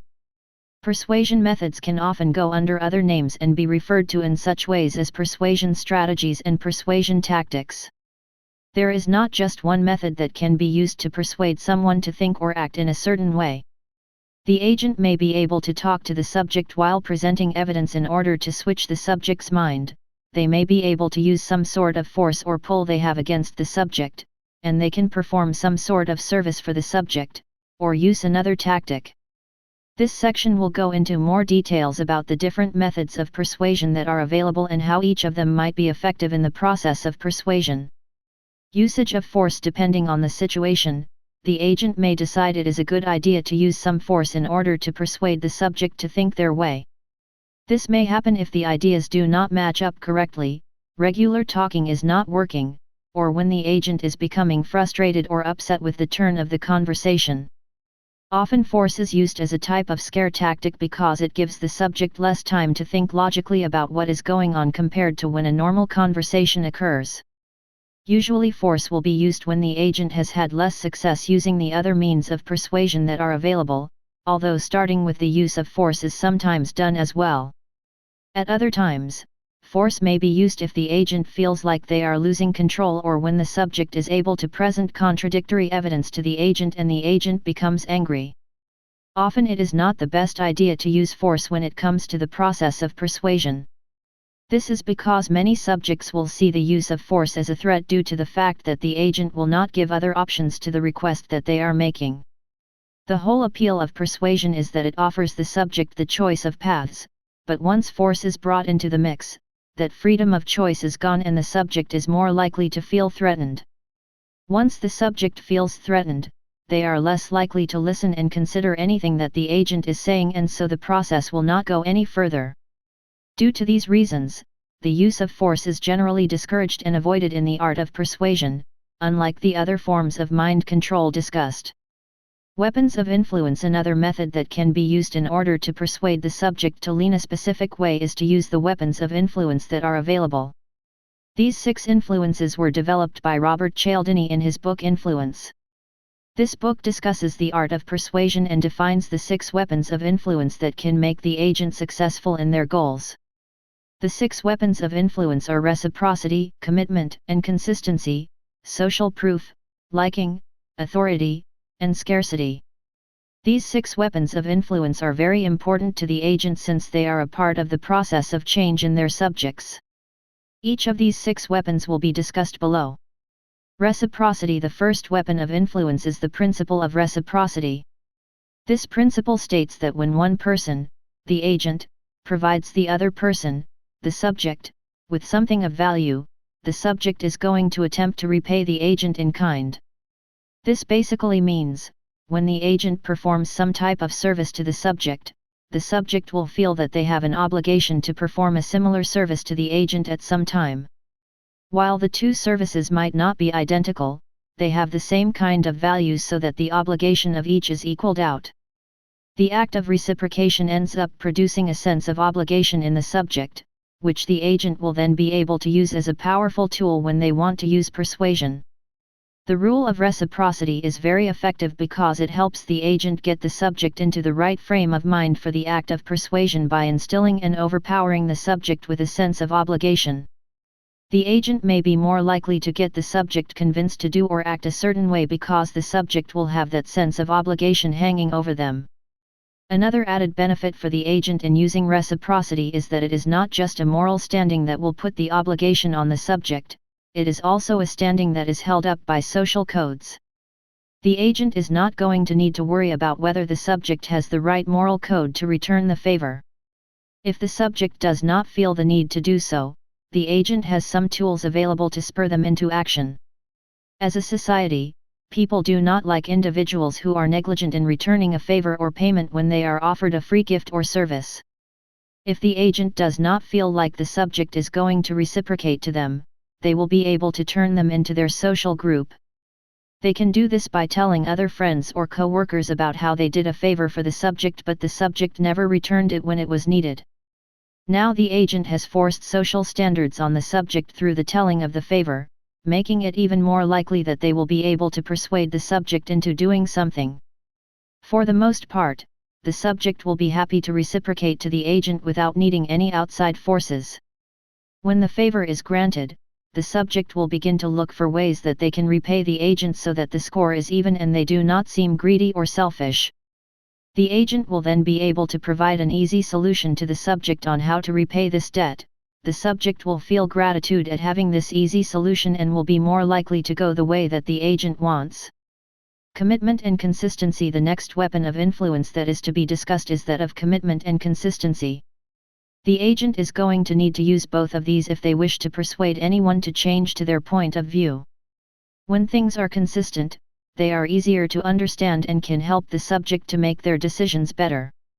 It does not do well for the agent to always change the facts that they are using or to change other information that is needed in order to help the subject process the information. Rather than helping with the process of persuading, constantly keeping away from consistency is going to make the agent look like a liar and someone who cannot be trusted, resulting in the failure of the persuasion process. Consistency is one of the most important aspects of the persuasion process. This is because consistency is valued highly in society. People like to have things stay a certain way most of the time. While there is a lot of variety in daily life, people feel safe knowing that overall things will stay pretty consistent. It allows them to remember what has gone on, know what to expect, and be prepared if any changes do happen to occur. If consistency were not available, things would be very difficult to plan and there would always be issues of chaos going around. If you wish to persuade a subject of a particular thing, then you must make sure that your facts are consistent and make sense to them. Consistency results in benefiting the daily life approach of most people. Have you ever tried to plan a day out when something unexpected comes up? It can make things almost impossible to do and will end up feeling like a disaster. People like consistency because it allows them to know what to expect and what to do. They know when it is time to eat, when it is time for work, and when other things will happen throughout the day. Consistency provides a shortcut that is very valuable through the complications present in modern existence. Life is difficult enough without having to add in other things that do not make sense. When people are able to have consistent lives, it makes things a whole lot easier. Consistency is a great tool because it allows the subject the ability to make the right decisions and to process information. If the agent wants to be successful in their endeavors of persuading the subject, they need to make sure that their message is consistent. There is no room for false evidence that can show up later and ruin the whole process. Keep the facts truthful and concise, and it is much better for persuading the subject. Something that ties in with consistency is the act of commitment. In order to know that the subject is actually persuaded and that the effort has paid off, it is important to have some kind of commitment in place. In advertising, this can mean that the subject is going to purchase the product, or in politics it can mean that the subject will vote for a particular candidate. The commitment that is made will vary depending on the nature of the persuasion. According to the concept of consistency, if a person commits, either in writing or orally, they are much more likely to honor the commitment that they have made. It has been found that this is even more true in terms of written commitments, since the subject will be more concrete psychologically and there is some hard proof that they agreed to the commitment. This makes a lot of sense. Many people will promise orally that they will fix something or do something, just to turn around and not do it. Sure, some people will do what they said, and they are more likely to do it if promising orally than not promising at all, but often it is still difficult to get the results that you want in this way. In addition, there is no way to back it up, since an oral agreement will just become a he said she said disagreement and no one will win. On the other hand, if the agent is able to produce a written commitment from the subject, they have the proof they need that the thing has been done. The reason that it is so important for the agent to get the subject to agree to a commitment is because once the subject has committed to the new stance, they have more of a tendency to act in a way that is fitting to that commitment. After that point, the subject will continue on and begin to engage in self-persuasion for the cause. They will provide themselves along with others with various justifications and reasons to support the commitment in order to avoid any issues with the agent. If the agent is able to get the subject to that point, the agent will have a lot less work to deal with. Social proof persuasion is a form of social interaction and therefore is going to need to follow the social rules where it is occurring. The subject is going to be influenced by the people who are around them. They are going to be more likely to want to do what others are doing rather than do their own thing. The subject will base their beliefs and action according to what others are doing around them, how these same people act, and how they believe. For example, if the subject grows up in a city, they are more likely to act like others who are from that area. On the other hand, those who grow up in a community that is very religious may spend a lot of their time praying, learning, and helping others. Under this belief, the saying "the power of the crowd" can be very effective. The subject is going to want to know what other people around them are doing at all times. It has become almost an obsession in this country to be able to do what others are doing in order to fit in, despite the fact that people will say how they want to be different and be an individual. An example that is given about how people will do something because others are doing it can be found with a phone-a-thon. If the host says something like "operators are waiting, please call now," the subject may feel like there are operators who are sitting around with nothing to do because no one is calling them. This will make the subject less likely to call because they figure if someone else isn't calling then they shouldn't either. If the host just changes up a few words and instead says "if operators are busy, please call again," there can be a very different result. The subject is now going to assume that the operators are busy with the calls of many other subjects, so the organization must be good and legitimate. The subject will be much more likely to call in whether or not they get through right away or have to be put on hold. The persuasion technique of social proof is the most effective in situations where the subject is uncertain of what they will do or when there seem to be many similarities in the situations. In ambiguous or uncertain situations that have multiple choices or possibilities to be made, the subject will often choose to conform to what others around them are doing. This is because the choices are so similar that any of them will work, but they will assume that the choice the others are making is the one that is right. The other way that social proof can be used is when there are some similarities occurring. For example, the subject is much more likely to conform and change around those who are similar to them in some way. If there is someone who is similar to the subject that is in charge, the subject is likely to listen and follow them more than if the person in charge is very different from the subject. The agent will be able to use the idea of social proof to help with their process of persuasion. The first way they can do this is watching the wording that they are saying. With the example given of the game show, both of the quotes were saying the same thing, but by switching up the wording they came up with two different meanings. Neither of them was a lie, they were just effective at eliciting a different kind of response. If the agent is able to watch the way that they word things, they can elicit the right response out of their subjects and convince the subject to follow the same ideas and beliefs. In addition, the agent will find that there is more success if they are able to get those who are similar to them to share in the ideas. This is why politicians will try to campaign to groups with the similar ideas to them. If they need to reach a larger group, they will modify their ideas in order to make them more appealing to these new groups. Liking the agent is going to work very hard in order to get the subject to like them. There is a very simple reason for this: if the subject likes the agent, they are much more likely to say yes to them. There are two main factors that will contribute to how well the subject likes the agent. The first one is physical attractiveness and the second is similarity. For the first one, if the agent is more attractive physically to the subject, they are going to have the feeling of being more persuasive since they are able to get what they want more easily while also changing the attitudes of others.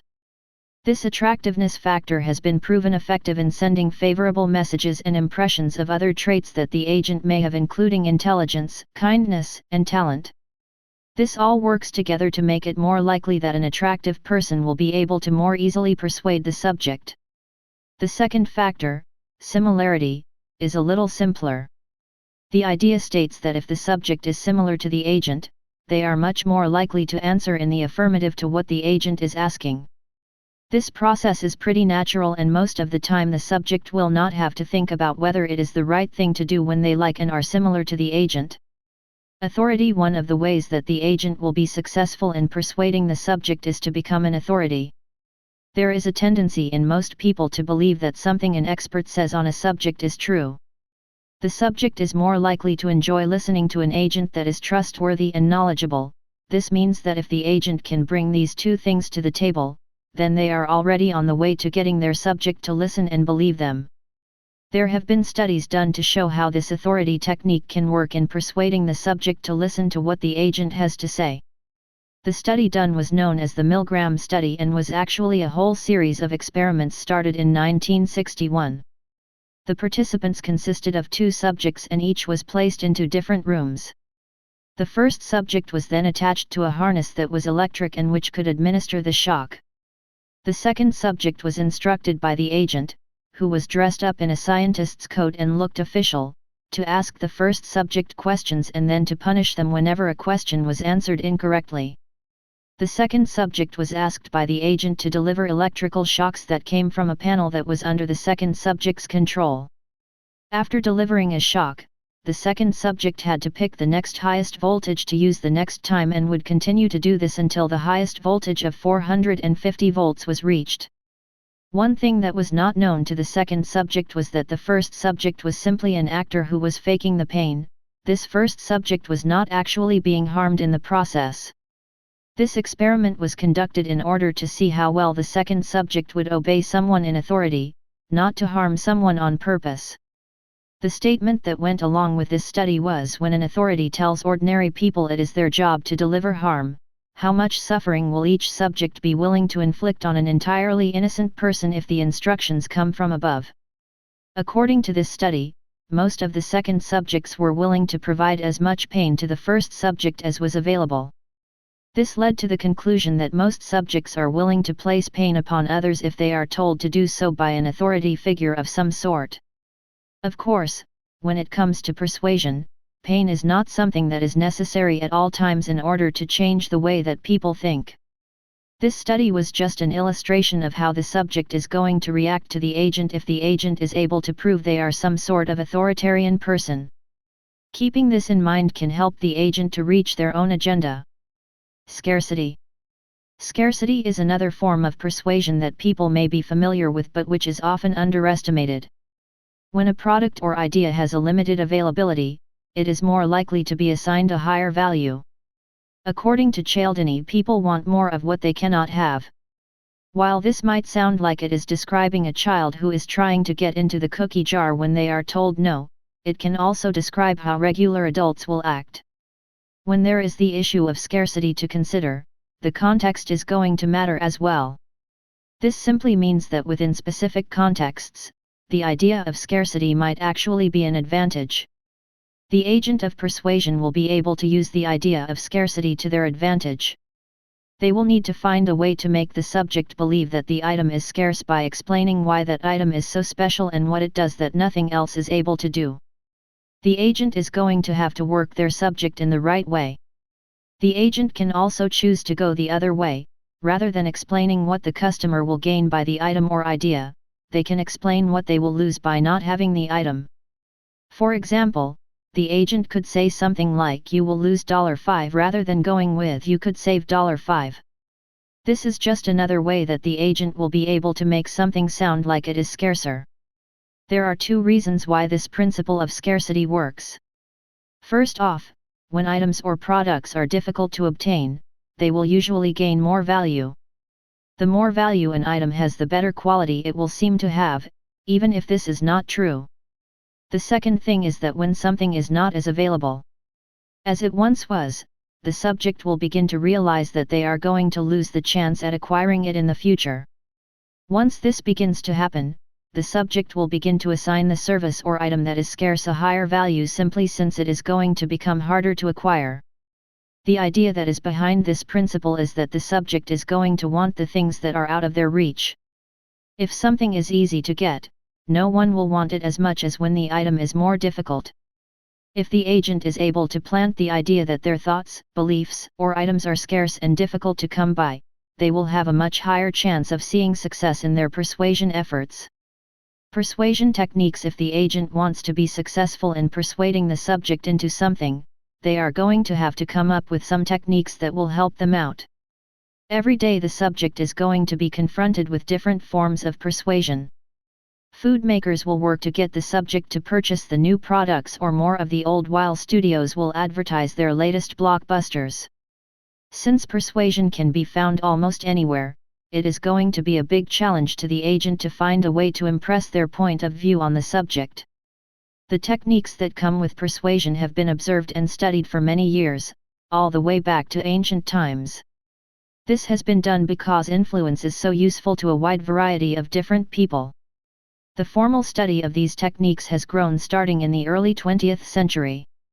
Since the ultimate goal of using persuasion is to convince the subject to take the persuasive argument, internalize it, and then adopt it as a new attitude, there is a lot of value in discovering which techniques of persuasion are the most successful. The 3 persuasion techniques that provide the most value to the agent and which will be discussed in this section are creating a need, appealing to the social needs, and using loaded images and words. Create a need. One way that the agent is going to be able to get the subject to change their way of thinking is to create a need, or they can appeal to a need that already existed in the subject. This type of persuasion will appeal to the subject if done correctly. This means that for the agent to be successful, they will need to appeal to the fundamental needs of the subject, such as their need for self-actualization, self-esteem, love, food, and shelter. The reason that this method is going to work so well for the agent is because the subject is actually going to need these things. Food is not something that they will be able to survive without for very long. If the agent is able to persuade the subject that their store is the best, or by switching their beliefs, they would be able to get more food or shelter, there is a higher chance for success. Appealing to social needs. Next, the agent could appeal to the social needs of the subject. While social needs are not as effective to use as the primary needs, they are still an important tool that can be used. People like to be wanted and part of the crowd. They like the prestige that some items are able to give them and to feel like they belong in a higher social standing. The idea of appealing to the social needs of the subject can be found in most television commercials that are on. In these commercials, the viewer will be encouraged to buy an item so that they can become well known or be just like everyone else. When the agent appeals to the social needs of the subject, they are able to reach a new area that might interest the subject. Using loaded images and words. When it comes to persuasion, the choice of words that are made can make all of the difference. There are many different ways to say the same thing, but one way might spur the subject into action while the other will not. Saying the right words, the right way is going to make all of the difference when it comes to using persuasion. The example about the phone-a-thon earlier in this chapter is a good example of how words can be used to persuade subjects to jump into action. Persuasion is a powerful tool of mind control that is often underestimated and overlooked. Perhaps this is because it offers more of a choice to the subject compared to the other forms of mind control. In the other options, the subject is forced into submission, sometimes in isolation, by the agent and ends up not having much of a choice in what is going on in the process. In terms of persuasion, the facts are presented so that the subject is able to make up their own mind, even if the facts are placed in a certain way to show them in the best light. Chapter 6. Deception. The next type of mind control that will be discussed is deception. This mind control technique is going to have some similarities to manipulation in the fact that manipulators will use a lot of deception in order to get to their final goal. This chapter will go into more details about how deception works, the techniques involved in it, and some of the research that has been found. What is deception? To start with is the definition about what deception is. Deception, along with subterfuge, mystification, bluff, deceit, and beguilement, is an act used by the agent to propagate beliefs in the subject about things that are falsehoods or which are only partial truths. Deception can involve a lot of different things such as concealment, camouflage, distraction, sleight of hand, propaganda, and dissimulation. The agent will be able to control the mind of the subject because the subject is going to trust them. The subject will believe what the agent is saying and might even be basing future plans and shaping their world based on the things that the agent has been telling them. If the agent is practicing the process of deception, the things they have been telling the subject will be false. Trust can easily be ruined once the subject finds out, which is why the agent must be talented at the process of deception and good at turning things around if they want to continue on with their subject. Often, deception will come up in terms of relationships, and it can lead to feelings of distrust and betrayal between the two partners who are in the relationship. This is because deception violates the rules of most relationships and is also seen to have a negative influence on the expectations that come with that relationship. Most people expect to be able to have a truthful conversation with their partner. If they have learned that their partner is deceptive, they would have to learn how to use misdirection and distraction in order to get the reliable and truthful information that they need. The trust would also be gone from the relationship, making it difficult to build the relationship back up to where it had once been.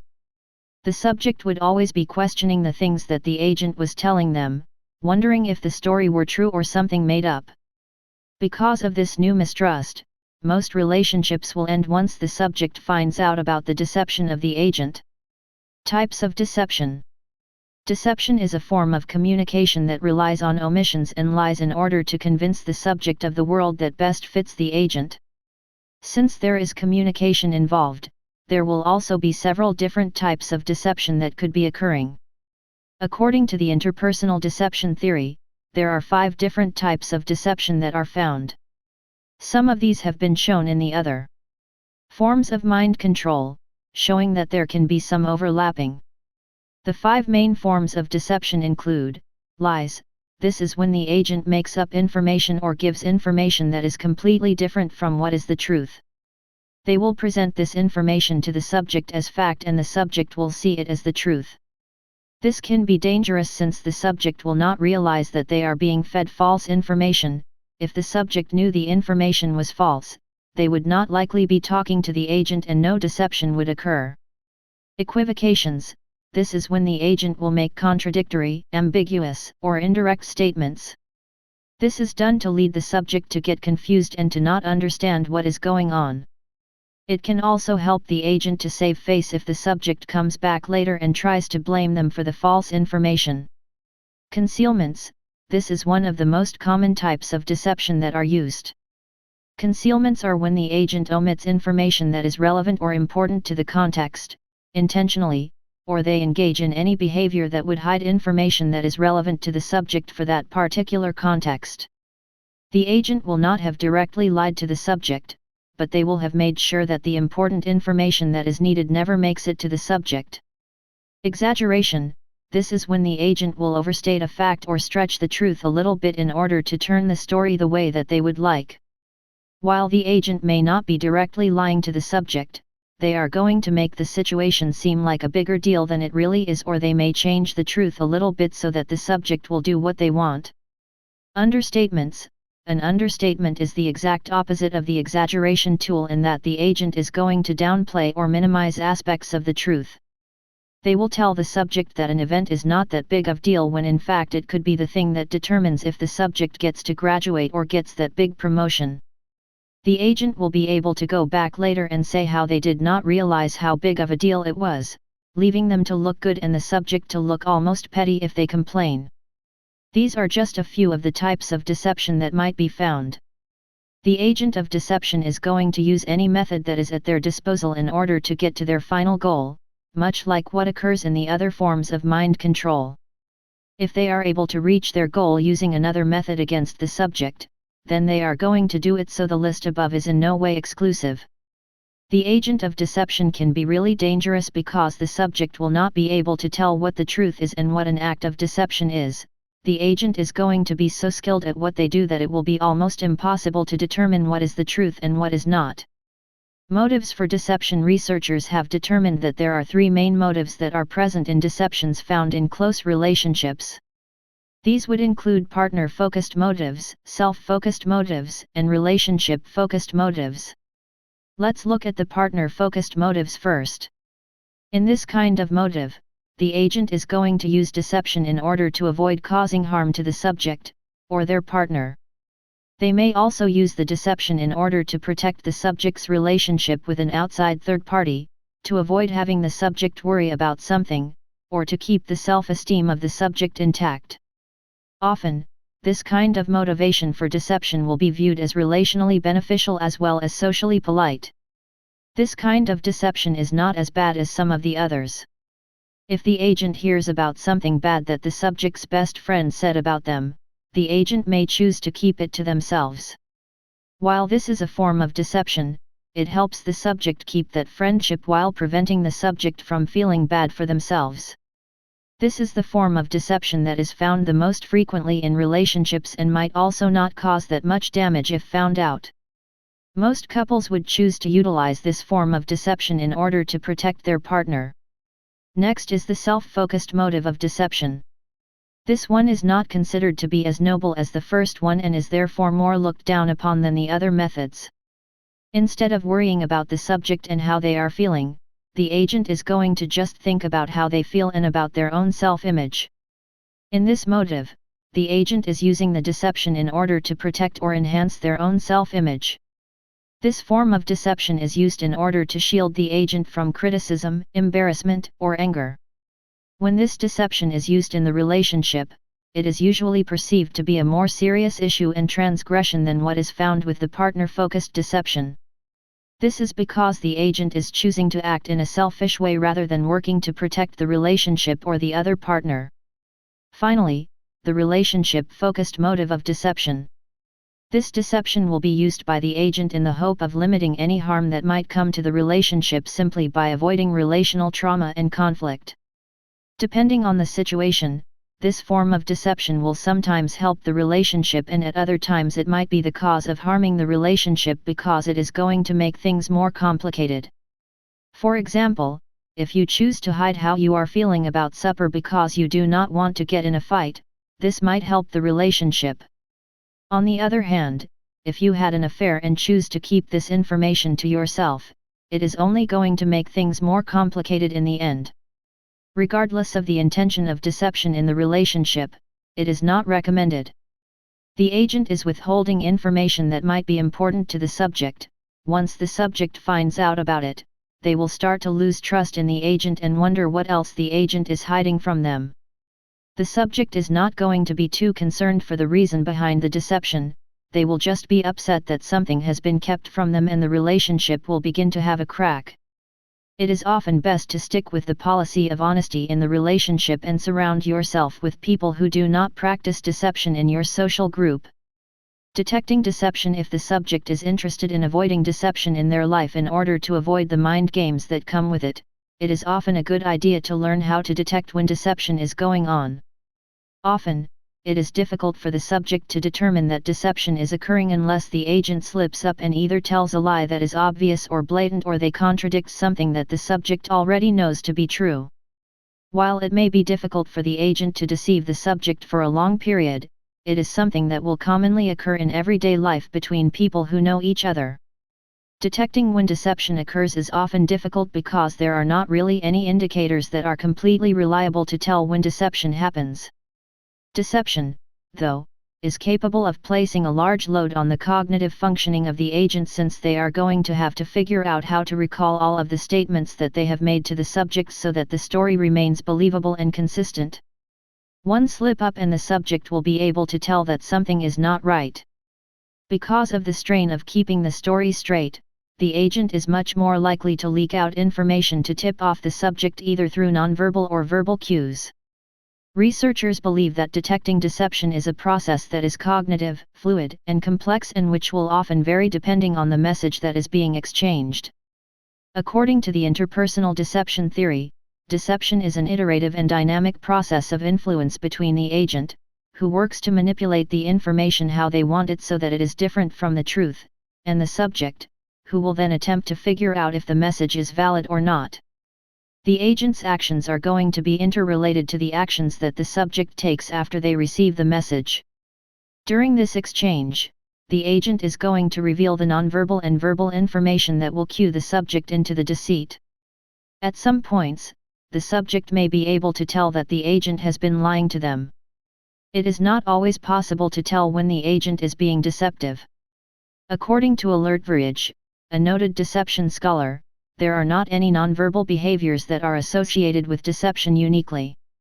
While there are some nonverbal behaviors that can be correlated with the act of deception, these cues can also occur when other behaviors are present, so it is difficult to determine if the agent is using deception unless they do an outright lie.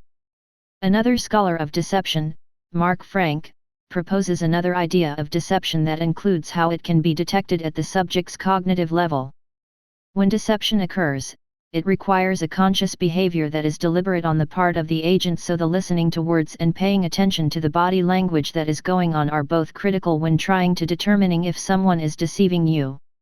If someone offers up a question and the agent is not willing to answer it directly, instead using some form of disturbance, has a poor structure of logic, repeats word a lot, and uses less time talking for that particular question, they are most likely lying. Basically, there are not many signs that can be considered when trying to figure out when deception is occurring. There are a few nonverbal signs that might be present when someone is deceiving, but they might also have some other issues such as nervousness or being shy. Main components of deception. While it may be difficult to determine which factors show when deception is occurring, there are some components that are typical of deception.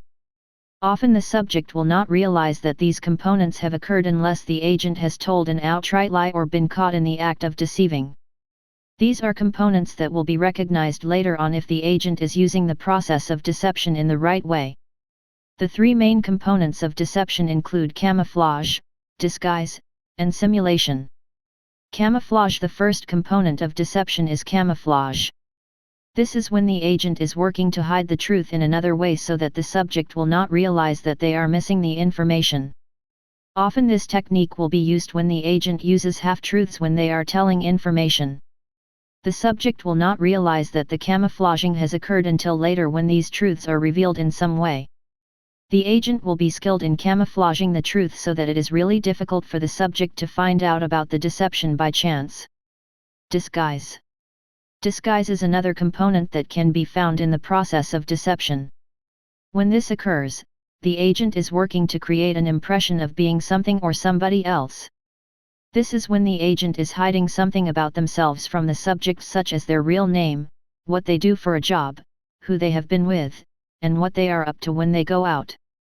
This goes further than just changing the outfit that someone wears in a play or a movie. When disguise is used in the process of deception, the agent is trying to change their whole persona in order to trick and deceive the subject. There are several examples that can illustrate the use of disguise in the process of deception. The first is in relations to the agent disguising themselves, usually as another person, so that they are not recognizable. The agent may do this in order to get back into a crowd of people that does not like them, change their personalities to make someone like them, or for another reason to further their goals. In some cases, the word disguise can refer to the agent disguising the true nature of a proposal in the hopes of hiding an effect or motivation that is unpopular with that proposal. Often this form of disguise is found in propaganda or political spin. Disguise can be harmful because it is hiding the true nature of what is going on. If the agent is hiding who they are from the subject, it can be really difficult for the subject to determine who they really are. When information is withheld from the subject, it clouds the way that they are able to think, since they do not have the right information to make logical choices. While the subject may think that they are making logical choices of their own free will, the agent has taken away key information that may change the subject's mind. Simulation. The third component of deception is known as simulation. This consists of showing the subject information which is false. There are three techniques that can be used in simulation, including distraction, fabrication, and mimicry. In mimicry, or the copying of another model, the agent will be unconsciously depicting something that is similar to themselves. They may have an idea that is similar to someone else's, and instead of giving credit, they will say that it is all theirs. This form of simulation can often occur through auditory, visual, and other means. Fabrication is another tool that the agent may use when using deception. What this means is that the agent will take something that is found in reality and change it so that it is different. They may tell a story that did not happen or add in embellishments that make it sound better or worse than it really was. While the core of the story may be true, yes, they did get a bad grade on a test, it is going to have some extra things put in, such as the teacher gave them a bad grade on purpose. The reality is that the agent didn't study, and that is why they got the bad grade in the first place. Finally, distraction is another form of simulation in deception. This is when the agent tries to get the subject to focus their attention on something other than the truth, usually by baiting or offering something that might be more tempting than the truth that is being concealed. For example, if the husband is cheating and thinks the wife is starting to find out, he may bring home a diamond ring to distract her from the issue for a short while. The issue with this technique is that it often does not last long, and the agent must find another way to deceive the subject in order to keep the process going. Research on deception. Deception has become a major part of everyday life. Whether the agent means to cause harm or not, there are many instances where deception will creep into relationships of all sorts. The agent may deceive their boss in order to get more time to finish a project. A spouse may deceive their partner in order to not hurt their feelings. While many cases are not to cause harm, they are still present in society. Because of this prevalence, there has been research done to try and determine why it occurs and who may be more likely to perform the acts. Social research. Socially, there has been some research done to see the effects of deception on society. There are several methodologies found in social research, such as in psychology, which deal directly with deception. In these methodologies, the researchers are going to intentionally misinform or mislead their participants in terms of what is really going on in the experiment. This keeps the subjects unaware as to what is going on and will help to deliver better results. A study that was done in 1963 by Stanley Milgram shows how deception will work on people. The agents told the subjects that they would be helping out in a study that dealt with learning and memory. In reality, this study was looking at how willing the subjects were to obeying commands of someone who is in charge, even when that obeying meant that they would have to inflict pain upon one of the other subjects. While the person who was receiving the pain was just an actor and did not really get harmed in the experiment, it was found that the subjects would inflict the highest available pain on the actor if told to do so by the authority.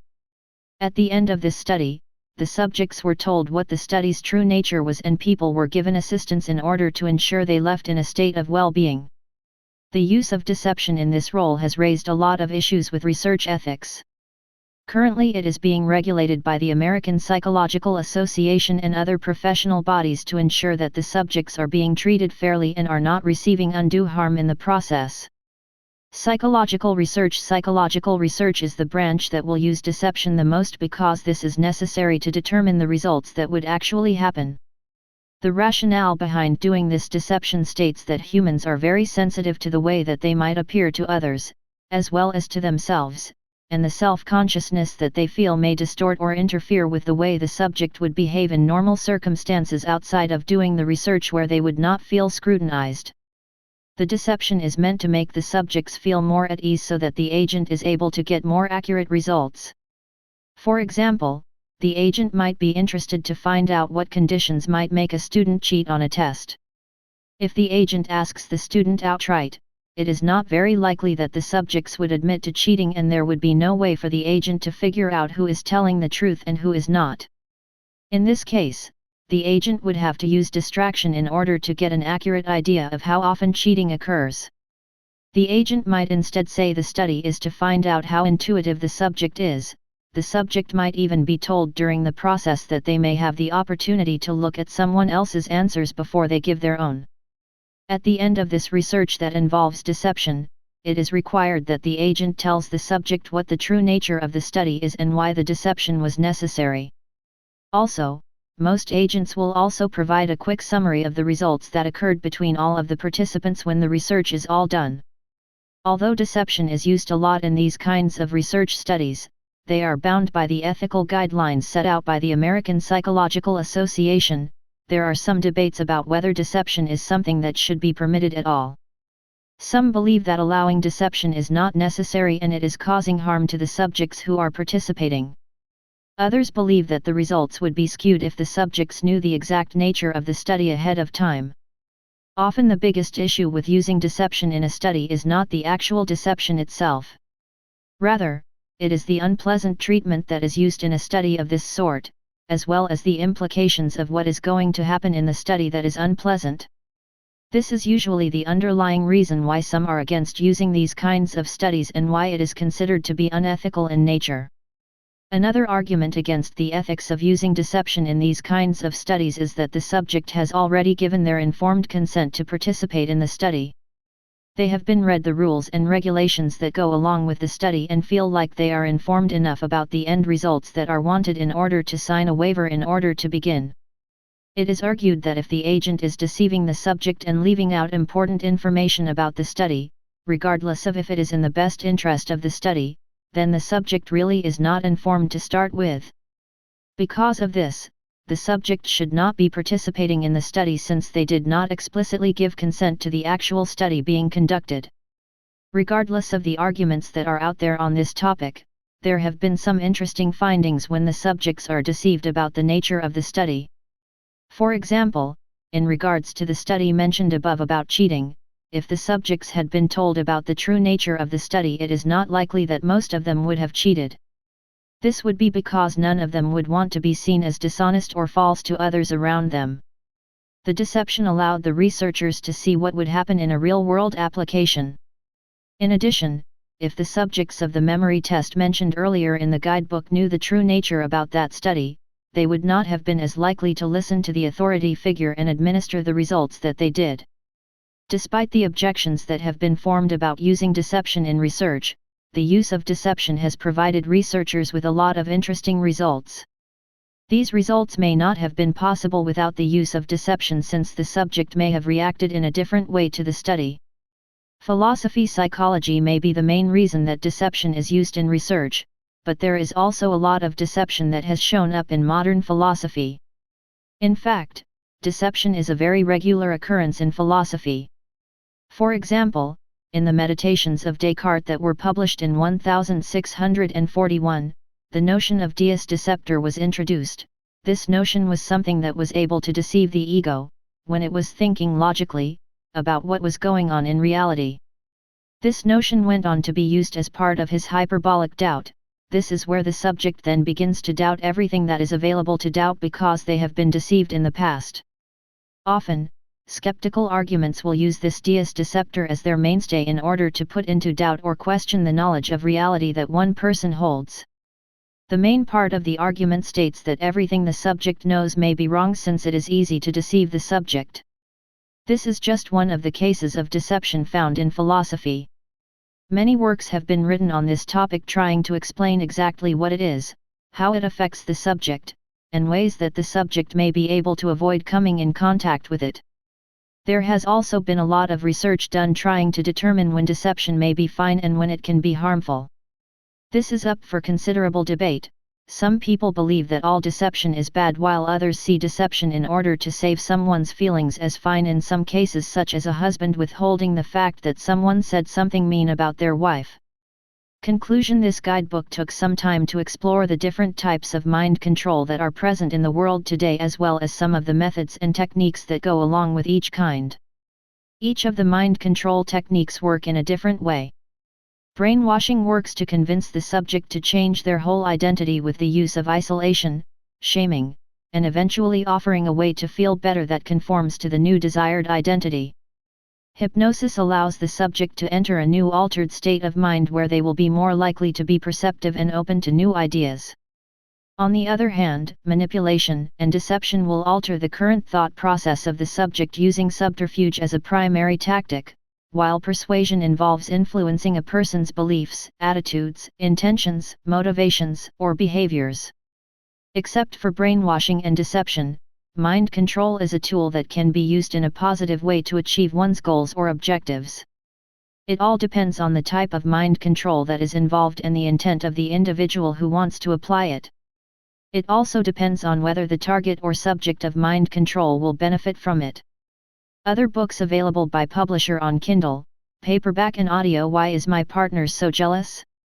How to identify and effectively deal with jealousy, insecurity, low self-esteem, and trust issues in your relationships. Emotional intelligence, a guide to managing and understanding emotions within yourself and others to achieve happiness, great relationships, and success in life. Cognitive behavioral therapy, CBT, how to overcome phobias, addictions, depression, anxiety, and other problematic disorders. Anxiety management and stress relief, an in-depth guide on how to overcome anxiety, stress, and depression in your life. Meditation and mindfulness, the secrets to raising your awareness, spirituality, and inner peace through mindfulness meditation. Why women manipulate men, understanding how and why women choose to use manipulation on men. Self-confidence, self-esteem, and self-love, how to build unbreakable confidence through self-love and by raising your self-esteem. Overcoming codependency, how to have healthy relationships and be codependent. No more emotionally abusive relationships. Identifying and effectively dealing with narcissists, sociopaths, psychopaths, and toxic people. Manifesting abundance, the secret principles of using the law of attraction to manifest wealth, love, happiness, and anything you can imagine.